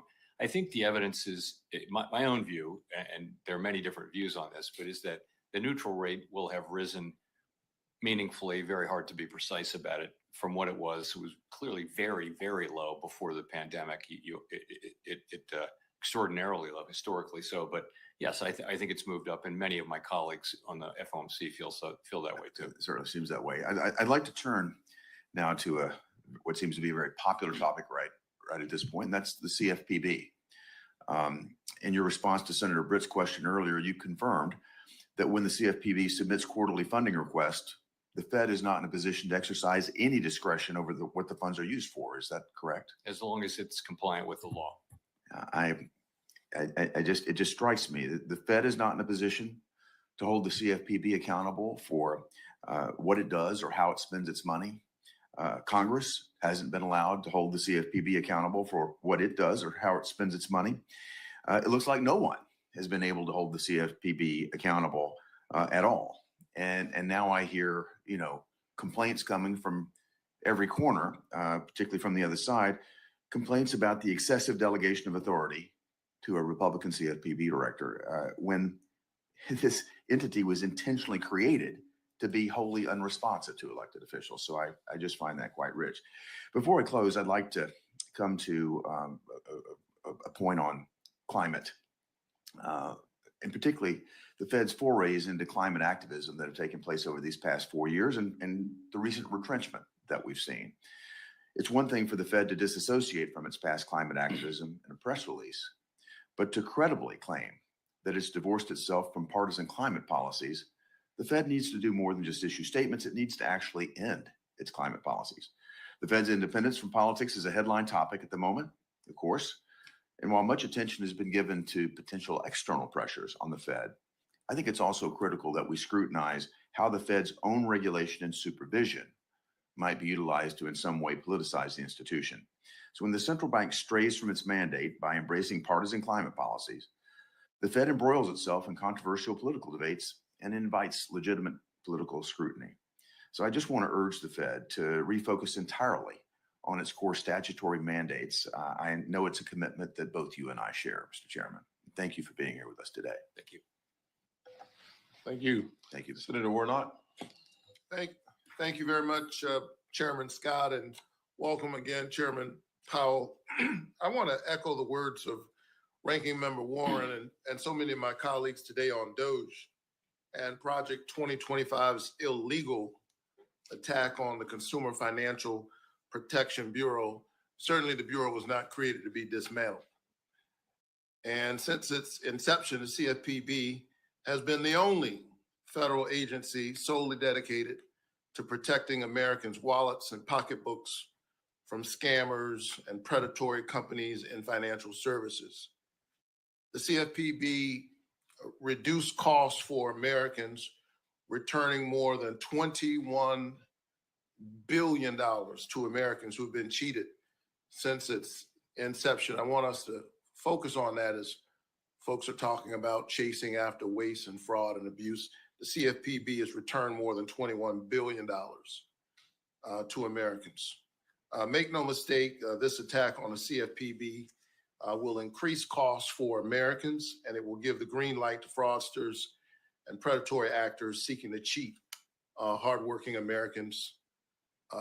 And so, Chairman Powell, thousands of Georgians of all political stripes have written into my office, and they are alarmed by an unelected billionaire and his hacksters' dangerous attempts to access Americans' private data and the Treasury Department's systems that control $6 trillion in annual payments to millions of American citizens, including Social Security, Medicare, and tax refunds. Quickly, yes or no, has Elon Musk or members of his team, to your knowledge, attempted to access the Fed's protected data and systems? Yes or no? I don't To your believe so. knowledge. I don't believe so. Okay, so will you commit to report to this committee, majority and minority, immediately should you become aware of any such attempt by Elon Musk or Doge to pierce the Fed's independence or to access its protected systems? Yes. Thank you for that commitment. The Fed's latest monetary policy report states that the tight labor market has allowed employment and earnings gaps between Black and Hispanic Americans and white Americans to narrow. I was glad to see that many of the long-standing disparities in employment and wages by sex, race, ethnicity, and education have narrowed under the Biden administration. Some gaps have reached historic lows. Specifically, the employment gap for Black workers and white workers is near its lowest point in almost 50 years. That is the economy that the Trump administration is inheriting, a historic low in almost 50 years. Chair Powell, as you work to promote maximum employment, what steps will the Fed take to ensure that these equity gains are permanent? So the best thing we can do is it's both of our mandates really, because as you well know, high inflation hits people at the low end of the income spectrum first and most. And in addition to that, we know that the benefits of a strong labor market over time can be really visible and important in those communities as well. So we pursue our mandate. We keep our heads down, and it works out that is the single best thing we can do to foster, closing those gaps. You pursue your mandate. You want to make sure that it's working. Would you agree that we still need good equity data to continue to narrow and close those gaps by race and gender? I do think, we're always going to be in favor of good data at the Fed, and we do have quite a bit of that data on our website. But if we don't have equity data, it'd be difficult to know, right? Yes.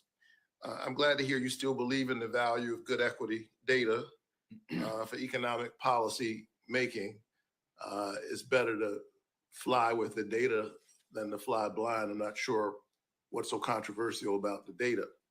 And while I was disappointed to hear that the Federal Reserve, which is independent from the White House, it scrubbed a diversity and inclusion section from its website after President Trump's executive order, while also scrubbing data on the racial, ethnic, and gender makeup of its economists and researchers, I hope you will continue to ensure that the public has good data on how our economy is working or not working for historically marginalized Americans. I also hope you will reconsider your decisions around the whitewashing of the Fed's website. Chair Powell, as we think about the value of protecting data on the Black-white wealth gap or employment gap, I think it's important to understand what policymakers can learn from this data. Historically, from what you've seen in the data, historically, what types of economic events have caused the Black-white wealth gap or employment gap to widen? Well, high inflation, downturns, you see generally just take the Black unemployment rate, it generally moves at twice the speed of the white unemployment rate. So when it goes up faster, and when it comes down faster. But there is, at the end of the day, there's always been a gap, and we want to run a strong labor market, and we target overall labor market conditions for maximum employment. But one of the benefits of that is that gap comes down. Thank you so much. We all know that fully deregulating our financial regulators like the CFPB, firing bank examiners at the FDIC, or weakening the Fed's supervisory capacity makes an economic shock or recession more likely. We know that this disproportionately impacts Black and Hispanic workers, and there are real consequences to weakening and eliminating financial regulations that keep us safe. Working people are the ones especially who suffer. So thank you so much, and I look forward to continuing to work with you to close these gaps. Senator Bates is next. Thank you, Mr. Chairman. Chair Powell, thank you for presenting your report to the committee today and for coming to meet with me last week in my office as well. The Federal Reserve has enormous power over Americans' ability to work and earn a living. And the Fed's interest rate decisions have an especially big impact on industries like manufacturing, which depend on big investments. Chair Powell, the Fed's data on manufacturing is still holding up nationally, but it doesn't look very good in the Chicago region, which includes most of my state in Indiana. The Beige Book says manufacturing jobs are declining and fewer people are buying manufactured products. It also says that steel demand is at a low level, auto production has slowed, and machinery orders are down. What does that say about the rest of the country? When manufacturing in the heartland slows, does that signal trouble for industries in other parts of the country?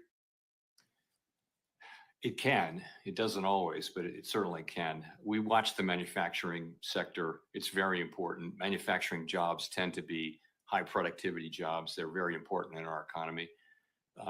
But I would say over the last couple of years, manufacturing was pretty weak during years in which we had high GDP overall. Manufacturing is a smaller proportion of the economy than it used to be, but it's still extremely important. Senator Reid asked you why free trade doesn't work when one of the giant players doesn't abide by the rules. The China shock is proof of that. The Fed has a mandate to maximize employment. How do you account for the whole industry that is repeatedly suffocated by unfair competition? We don't do trade policy. We're not responsible for it. We don't comment on those who do trade policy. So we don't really have a role in focusing specifically on that.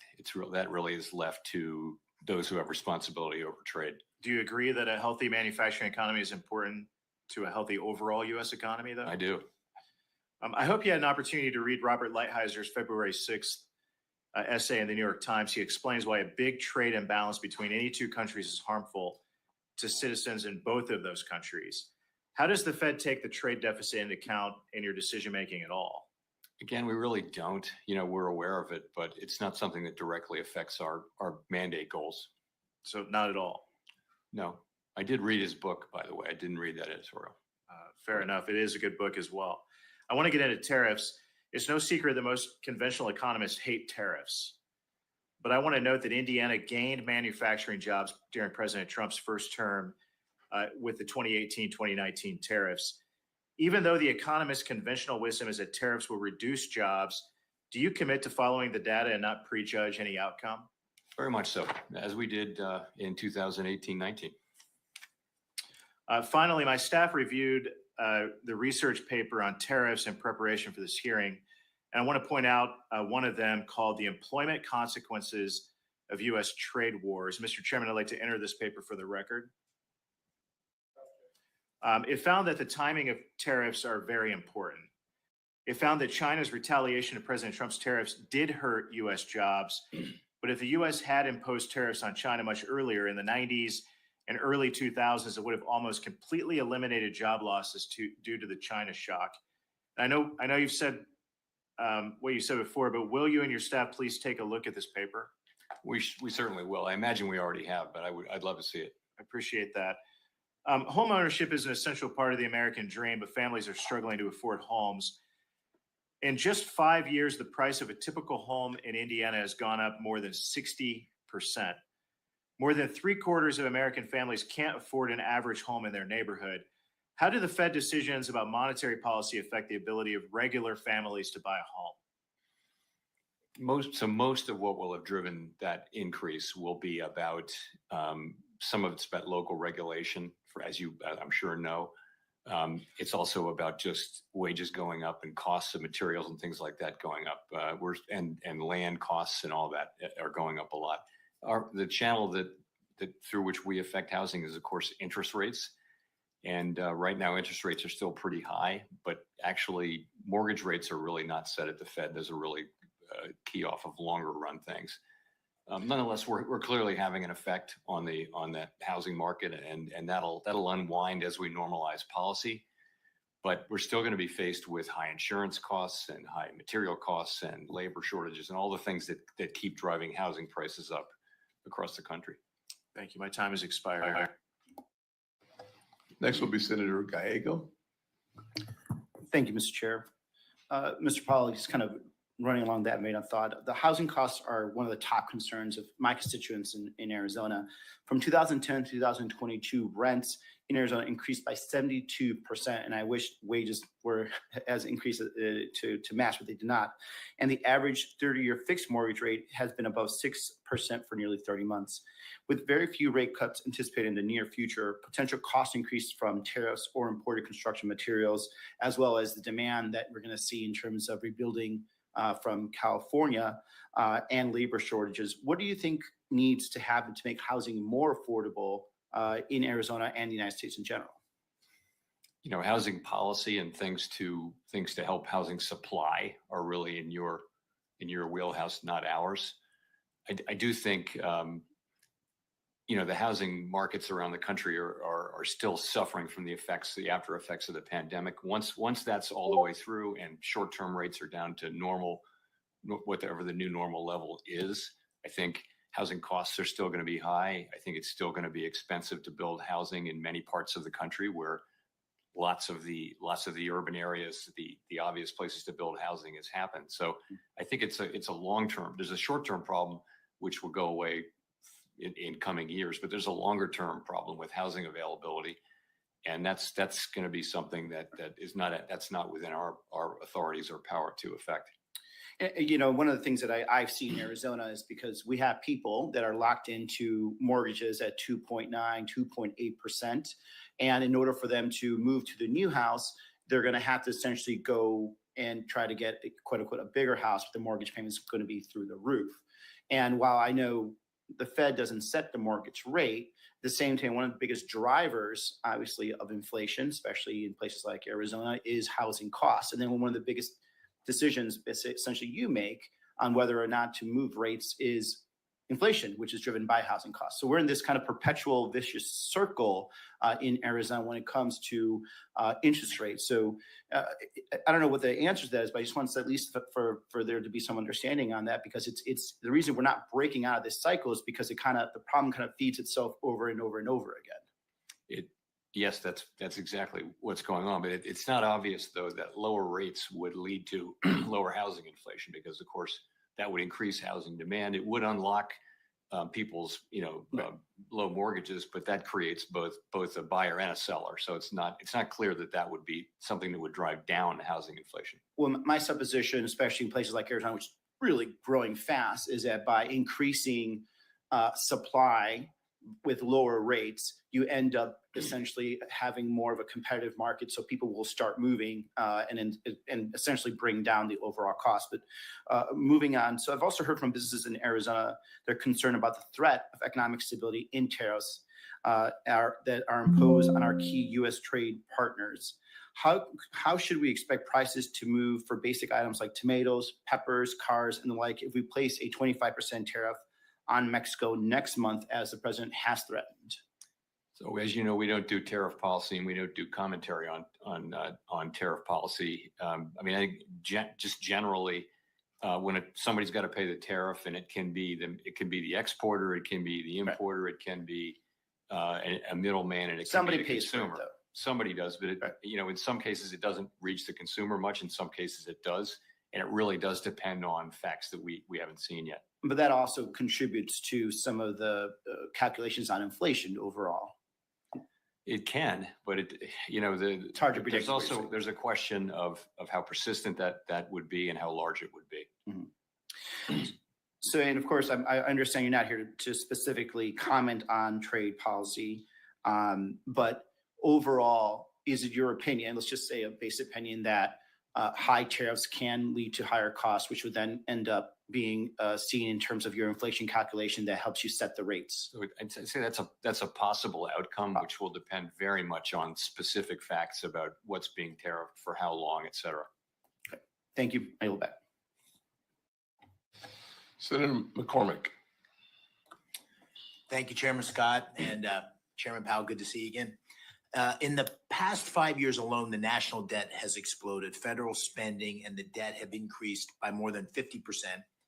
Debt held by the public, or true debt obligation, has more than tripled during the past 15 years, reaching more than $28 trillion. All told, U.S. national debt is now over 120% of our GDP. and runaway spending contributed to a regressive tax on all Americans, a tax known as inflation.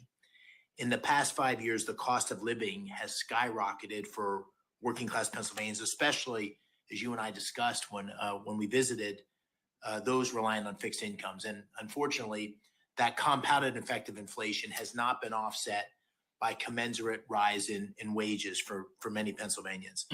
I've heard from countless Pennsylvanians who had to count their dollars at the gas pump, cancel family trips, even tighten their belts at the dinner table because of inflation. So while we discuss these heady issues, let's not lose sight of the very real human cost of the decisions made by people sitting in this room. And given that cost, I'd like to ask you about the national debt and the cost of financing it. We now spend more to service the debt annually than we do on national defense. So how concerned are you about the accelerating pace of government borrowing and the borrowing cost, which will affect families in the form of higher mortgage rates? Yeah, we don't comment on fiscal policy other than to say that, as my predecessors have said, that the U.S. federal budget is on an unsustainable path. It's not that the level of spending or the level of the debt itself is unsustainable. It's that the path is unsustainable, and ultimately the level of the debt will be. So there's no time like the present to start working on this. The longer we wait, the more painful it will be. It's something we need to do and will have to do in the long run, and the short run is better than the long run for that. And just as a practical matter, how do you factor that into your policy thinking and decisions? We don't. We're here to achieve maximum employment and price stability, and it's really up to Congress to deal with fiscal issues. And we leave that to you. Well, just as a more practical question, I think which falls clearly in your bailiwick, because of that national debt, it's caused the supply of U.S. Treasuries needed to finance the debt to skyrocket. And that's at the same time the Fed is shrinking its holdings of Treasury through quantitative tightening. So the question is, or could you at least give us some insight into the impact that this is having on the Treasury market as investors must absorb that supply? And in particular, I'm interested in how the biggest holders of U.S. Treasuries, how their behavior is changing as debt increases. So this is a real Treasury question, but I think from our standpoint, I can say that there are lots of buyers for Treasuries, but Treasury buyers are going to be factoring in their assessments of the supply that's coming, and that may be part of the reason why the term premium has increased, as you know, over the course of this year. Although the rates have been going up and down lately, they're almost back to where they were before the election. I know the Fed has been moving forward with comprehensive changes to the stress test process. Could you discuss how you're thinking about reducing the volatility of the results and increasing transparency on the stress test? So on transparency, we're going to release the models, clean them up and publish the models, put them out for comment. In terms of volatility, we're also going to release the stress test scenarios before we implement them.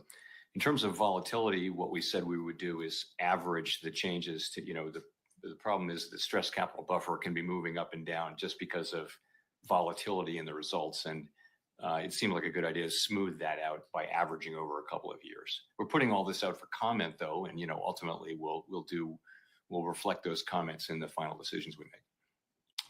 Thank you. I'll yield back my time. Thank you, Senator McCormick. Senator Blunt Rochester. Thank you, Chair and Ranking Member, and thank you, Chairman Powell. It's good to see you, and thank you for meeting with me last week. We discussed everything from jobs and housing supply to the real impact on Fed policies on all of our lives. And I also got a chance to share with you just the concerns and consternation of Delawareans who, for the past few weeks, have been frightened by firings and funding freezes, and just the real impact on people's financial and personal data and information when DOGE has access to this information. I'm hearing from my constituents as well about the potential shuttering of the Consumer Financial Protection Bureau. As Senator Warnock mentioned, CFPB has returned over $21 billion to millions of consumers, and that's a real impact. But I want to also highlight that it was your leadership in the Fed working with Congress and the Biden administration to really help answer that question that you were asked about if you had the choice to switch countries with France and Germany and others, that you said no, you'd rather be here. And that success is a testament to all of us. We came together during a really tough economic time at the end of this, during a pandemic, and it limited the recession and job losses. And since COVID, we've seen a robust job growth. But we also have grappled with inflation that drove prices up for so many goods. And I've worked to address one part of this phenomenon, our supply chain disruptions. In fact, I recently joined Senators Cantwell and Blackburn to reintroduce the bipartisan Promoting Resilient Supply Chains Act to address supply chain vulnerabilities. And while we see indications that inflation may be slowing, too many of our constituents are still facing high prices and economic uncertainty. We need to do everything that we can to address this anxiety and the realities that Americans are facing. And there seems to be a disconnect. While the economy is doing, well here, on the ground, people aren't really feeling that. So, Mr. Powell, can you talk about, from your perspective, just what is driving this disconnect between traditional economic indicators, such as GDP growth and the stock market performance, and the tangible benefits for families? I'd be glad to. So it is clear that the overall aggregate numbers are just very, very good for the economy. 4% unemployment, inflation down to 2.6% last year, and the economy growing well in excess of 2%. These are good numbers. But what people are feeling is the results of several years of inflation, and particularly for people in the low and moderate income category, they're really feeling it. So if you look at the earnings releases and press conferences that they do, that companies like the dollar stores and things like that do, who deal a lot with low and moderate income people, they're all telling you that those consumers are feeling really strapped. So we do understand that, and we try to keep that in mind. Even though we acknowledge that the overall data are good, we see what people are feeling, and that's inflation. So it's just another reminder how much people hate inflation and how bad inflation is for people, high inflation, and it just furthers our resolve to get inflation back to 2% and keep it there. Thank you. One of the big areas that I focus on, you've heard many of us across the aisle talk about the housing crisis that we have in this country. And I know a few others have asked questions previous to me about this, but I would love to follow up afterwards with specifically what you think are the short-term and long-term things that we can do to really address the housing supply and affordability crisis. I have legislation that looks at things like reducing regulatory barriers, zoning reform, these things that we know we can, in partnership with local governments, make a significant difference. And so if I could, would love, again, to follow up with you, even cutting red tape, those kinds of things that we can do long-term and short-term. But I did want to mention one last thing in the 20 seconds that I have. The Fed listens, things that you do, activities that you do. Could you talk a little bit about that as well? Because working people, a lot of times people don't feel that they have a place in these kind of conversations. But can you talk about what the Fed does with Fed Listens? So briefly, we did this as part of our review 5 years ago, and we do it on an ongoing basis now. And the idea is that we break out from the usual people that we talk to, which is a pretty diverse group, and try to deal directly with people who are experiencing the economy and our policies. And it's quite eye-opening to listen to people talk about it. We had one person at the Chicago conference 5 years ago who said the expansion, which was then 9 years old, is just reaching my community. And he talked for some minutes about how companies were going into prisons and finding people who weren't going to get out for a year or two and training them and stuff like that. You could hear a pin drop. It was very telling stuff. So I think we learned from all that. And so we'll keep doing it. Well, I will end by saying, there's a famous quote, I think it's Martin Luther King, we may have come over on different ships, but we're all in the same boat now. We need to get it together. Thank you. I yield back. Thank you, Senator Blunt Rochester. Senator Marino. Chairman, thank you for being here. Thank you for taking the time on the phone the other day. Appreciate that very much. Just to ask you a broad general question. When you increase M2, the money supply, by 40% over a short period of time, is that going to drive inflation? It could. Well, I think we discussed, monetary aggregates have not been a great predictor of really any other thing. But I think when there's a sharp increase like that in M2, then that could, that's something that might cause some inflation. Now, is that just to be clear for the people watching, that happened because of public policy in this institution here, correct? In other words, there wasn't a civilian led effort to increase government spending outside of the elected leaders that chose to make those decisions. I think that was part of it. I think there were just a lot of causes in the inflation that we saw, but that, it's fiscal policy, it was monetary policy, it was just closing and reopening the economy, just generated a bunch of confusing signals, and then a lot of inflation everywhere in the world, really, whether people did a lot of fiscal policy or not. So there were many factors, and that's, I would say, one of them. But just to be clear, it wasn't the citizens of the country making those decisions.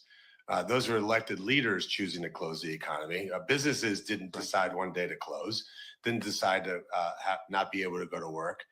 Those were decisions made by policymakers, correct? Yes. So it's a little disingenuous to be hear my colleagues talk about how they care so much about inflation when in reality they cause it. But I don't want to continue that. I'd ask you a question just out of curiosity, because you worked at the Department of Treasury. At what point did you think they were going to run out of ink? Did that concern you, that maybe it was possible that they were printing so much money that the Treasury would have to find alternate ink suppliers? Didn't occur to me, but good question. So along those lines, something that concerns me a lot is the idea that we would even look like China in any way. So can I have your commitment that as long as you're the chairman of the Federal Reserve System, that we will never have a central bank digital currency? Yes. Thank you for that. I think that's extremely important. That makes me very happy to hear you say that. Shifting gears to a little bit, something that matters to me and entrepreneurs all over the country is, why can't I wire somebody money at 6 p.m. Eastern time? Can we get to a 24/7 scenario where wires are cleared every day, all day? I think that would be very, very helpful to businesses all over the country. So that's coming. It's just coming slowly here. We have that at Fed Now. We'll get in touch with you about Fed Now. We provide that service between two banks, and others want to provide it too. But yes, we do kind of lag a lot of other countries in that, and it is time for that to happen. So I know I don't want to put you on the spot, but to put you on the spot, it's Fed Now. I was very familiar with it, but it was a little bit late in coming. Can we get a commitment to do that this year, so that by the end of this calendar year, businesses can transact 24/7 and settle payments? I think they can do that now I believe they can do it now on Fed Now, and they can also do it on the RTP system as well. So I think it's available.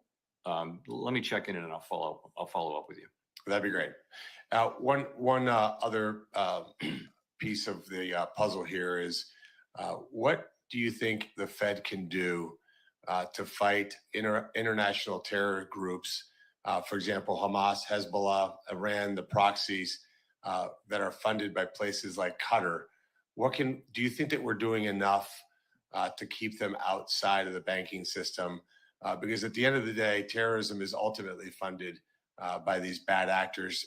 I met with the hostage families this morning. It was heart-wrenching to hear stories about kids that are my kids' age being held for almost 500 days. The Qataris are obviously completely complicit in all this. What can we do? What advice would you have that we can do to make certain that we bring these terror groups to their knees? We do enforce the money laundering laws very, very strictly, and but it's a tough question. It's a huge focus in international meetings and things like that. But you're right, it's really hard to nail it down, particularly if it's all happening overseas.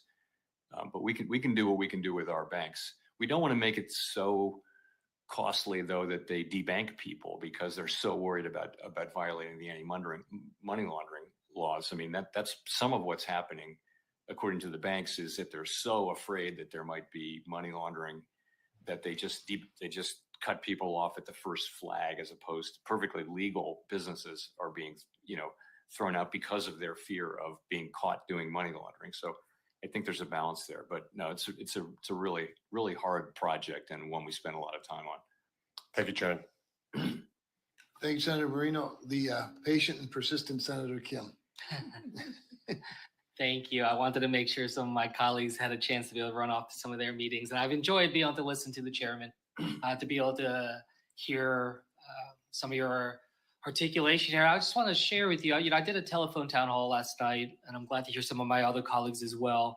And there is a lot of anxiety right now by the American people in trying to understand what's happening and seeing and interpreting what's happening on the news. I guess I just wanted to ask you, if you were, for your words of how you would explain to the American people the importance of independence when it comes to the Federal Reserve. So I think the point is that we'll make better policy, we'll keep inflation lower if we just focus on doing our job and stay out of politics, stay out of elections, don't try to favor or to hurt any political party, any political figure, just focus on the data. If we start putting up political filters, we'll be no good, we'll be less effective at our already quite difficult job. And I do think that's broadly understood. I think there's broad support up here in both political parties and on both sides of the Hill. I think that there is a decent degree of support for continued independence. That's not to say we shouldn't be accountable. We should be very accountable and transparent about what we do. We should be up here explaining what we do and why to our oversight body, which is this committee and then the same committee on the House side. So that's what I would say. Making decisions about your core mission about stability and about growth, but not thinking about it in terms of the context of an election cycle, for instance. Is that right? Yes, exactly. I wanted to just shift gears a little bit, but similar type topic. There's been a lot of attention to the role of public servants within our government and, our understanding what roles they play, how many to have. And I guess I just wanted to ask if you could speak to the role of the Federal Reserve employees, their qualifications, and more importantly, like their importance to the mission and being able to engage. How important are they to the work that you are trying to do towards stability and growth? So I'm very proud to be associated with the people of the Federal Reserve. And I'll give you an example why. When the pandemic hit, kind of out of the blue, and economies all over the world are shutting down, the US Treasury market is stopping to function. Companies can't roll over their commercial paper. Economists are writing about depression. People at the Fed who went through the global financial crisis 10 years before step forward and say, we got this, we know what to do. Here's what we do with the Treasury market. Here's what we do with money market funds. Here's what we do with the companies that can't get any financing. The markets were closed and companies were having maturing debt that they had to roll over. The people who knew what to do in that pretty dire emergency were working at the Federal Reserve and other places. But I will tell you, it was impressive. And I think if you could have seen the way people react and how hard they work and how much they know and how well it worked, really. Our work during the acute phase of the crisis was very successful. And it's entirely due to the knowledge base that resides with career people at the Fed. Yeah. Would you say that the Fed is overstaffed? No, I would say that, overworked, maybe not overstaffed. Everybody at the Fed works really hard. It's a place where people work. And a lot of this conversation right now about staffing numbers at different departments and agencies, it's going back to this sense of the taxpayer dollar, in terms of accountability there. But I guess I just wanted to ask you, is the Fed paid for by the taxpayer dollars? Can you explain to us what the burden is on the taxpayer? So we're self-funding through our large balance sheet. So when it comes to the staffing at the Federal Reserve, not coming from the taxpayers, is that right? Indirectly, we give away all of our profits we give back to Treasury, and those profits would be higher if we didn't pay for the Fed. So in fairness, it's ultimately paid for by the taxpayer. But in that sense, we're self-funded. Self-funded. Yeah. Just one last question here. You talked about the different actors that are involved when it comes to levying tariffs in terms of paying that the exporter, the importer, the consumer. You said middlemen could be part of that. I guess I just wanted to ask you, do you know of any way in which to 100% guarantee that the consumers will not have to pay higher costs when it comes to tariffs? Not really. It's not going to be easy to identify with any accuracy exactly where costs do fall, but I think it'd be hard to guarantee any particular outcome. I think we're just going to have to see. Great, thank you. I yield back. Thank you, Senator. Senator Warren, did you? I do. Thank you, Mr. Chairman. I just want to make a point before we quit here, and that is about law enforcement. If you keep the laws the same on the books, but you fire the cops, you're going to have a lot more crime. That's kind of law enforcement 101. And the problem we've got right now is law in the books about consumer protection hasn't changed. But the cops, at least right at this moment, have been told CFPB to stand down. And I appreciate that we have state AGs who step in, and often they partner up with the CFPB. But there is no one else for the giant banks who actually does what's called the bank examination, the supervision. And that is so important. Remember the Wells Fargo scandal, where Wells Fargo was illegally opening fake accounts in people's names? You find that through bank examination, not because the person who got cheated could figure it out. Bank of America gets hauled in because bank examiners discovered they were charging people illegally on junk fees. Nobody finds that but the people who are down in the banks doing the bank examination on behalf of the consumers. Look, we tried a patchwork of law enforcement for consumers before 2008. We had all those laws scattered among 7 different agencies, and we saw how it ended.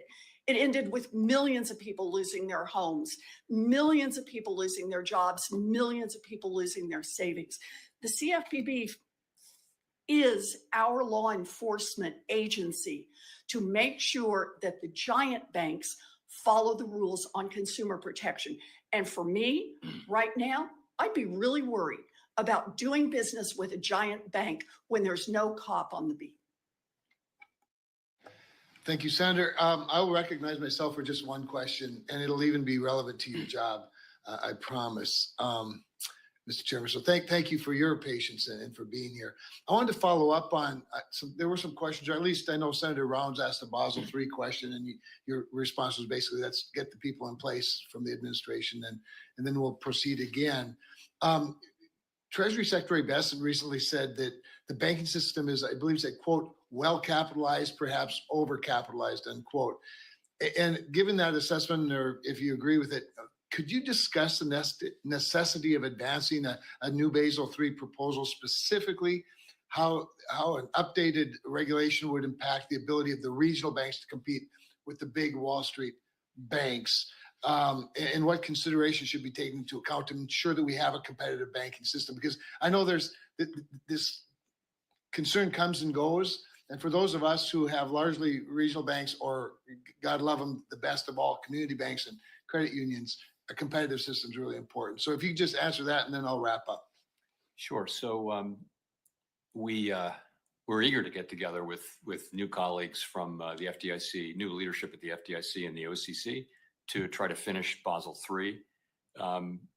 My own view has been that our banks are well capitalized, and Basel III was not supposed to be an exercise in raising capital in U.S. banks. Mario Draghi said that. Dan Tarullo said that back in the day, I believe. So I think that's about right. We have some work to do, but we'll get there, I believe, fairly quickly. In terms of your regionals, they don't face the GSIB surcharges. They don't face quite the burden that the large banks face on resolution. planning and that sort of thing. So we certainly need those banks to be healthy and profitable because we need them to compete with the GSIBs. We don't want a world where the GSIBs just keep getting a bigger and bigger share of the economy. That's not what we're looking for, and that's what a lot of pressure. We've seen the number of community banks, especially, declining for 30 years. Yes. And this is not something we want to. We don't want to be the cause of that. If it's happening by natural causes or because of evolving technology, that's one thing. But we don't want to be inadvertently causing that to happen. So as you look at a Basel III exercise, can you think of anything specifically that ensures that competitive, diverse banking system is maintained rather than a consolidation, whether it's fewer community banks into more regional banks or fewer regional banks into more Wall Street banks? Well, I just think you think twice before you impose the kinds of things that we impose on the largest banks and the next to largest banks. You want to be careful not to just think we should do exactly the same thing. It's what tends to happen is, so for smaller banks, it raises the fixed costs is what it does of banking, and it makes it harder to start new banks and makes it harder for any but the largest to be successful. So that's not what we want. We want a lot of competition, and these regionals. It's important that they thrive. I agree, and I agree with your assessment. So thank you for that. Thank you for staying with us for the day, and glad we could get you first. So as we wrap up, for senators who wish to submit questions for the hearing record, those questions are due 1 week from today, Tuesday, February 18th. Chair Powell, you have 45 days from that day to submit your response to questions for the record. Thank you. The committee stands adjourned. Thank you.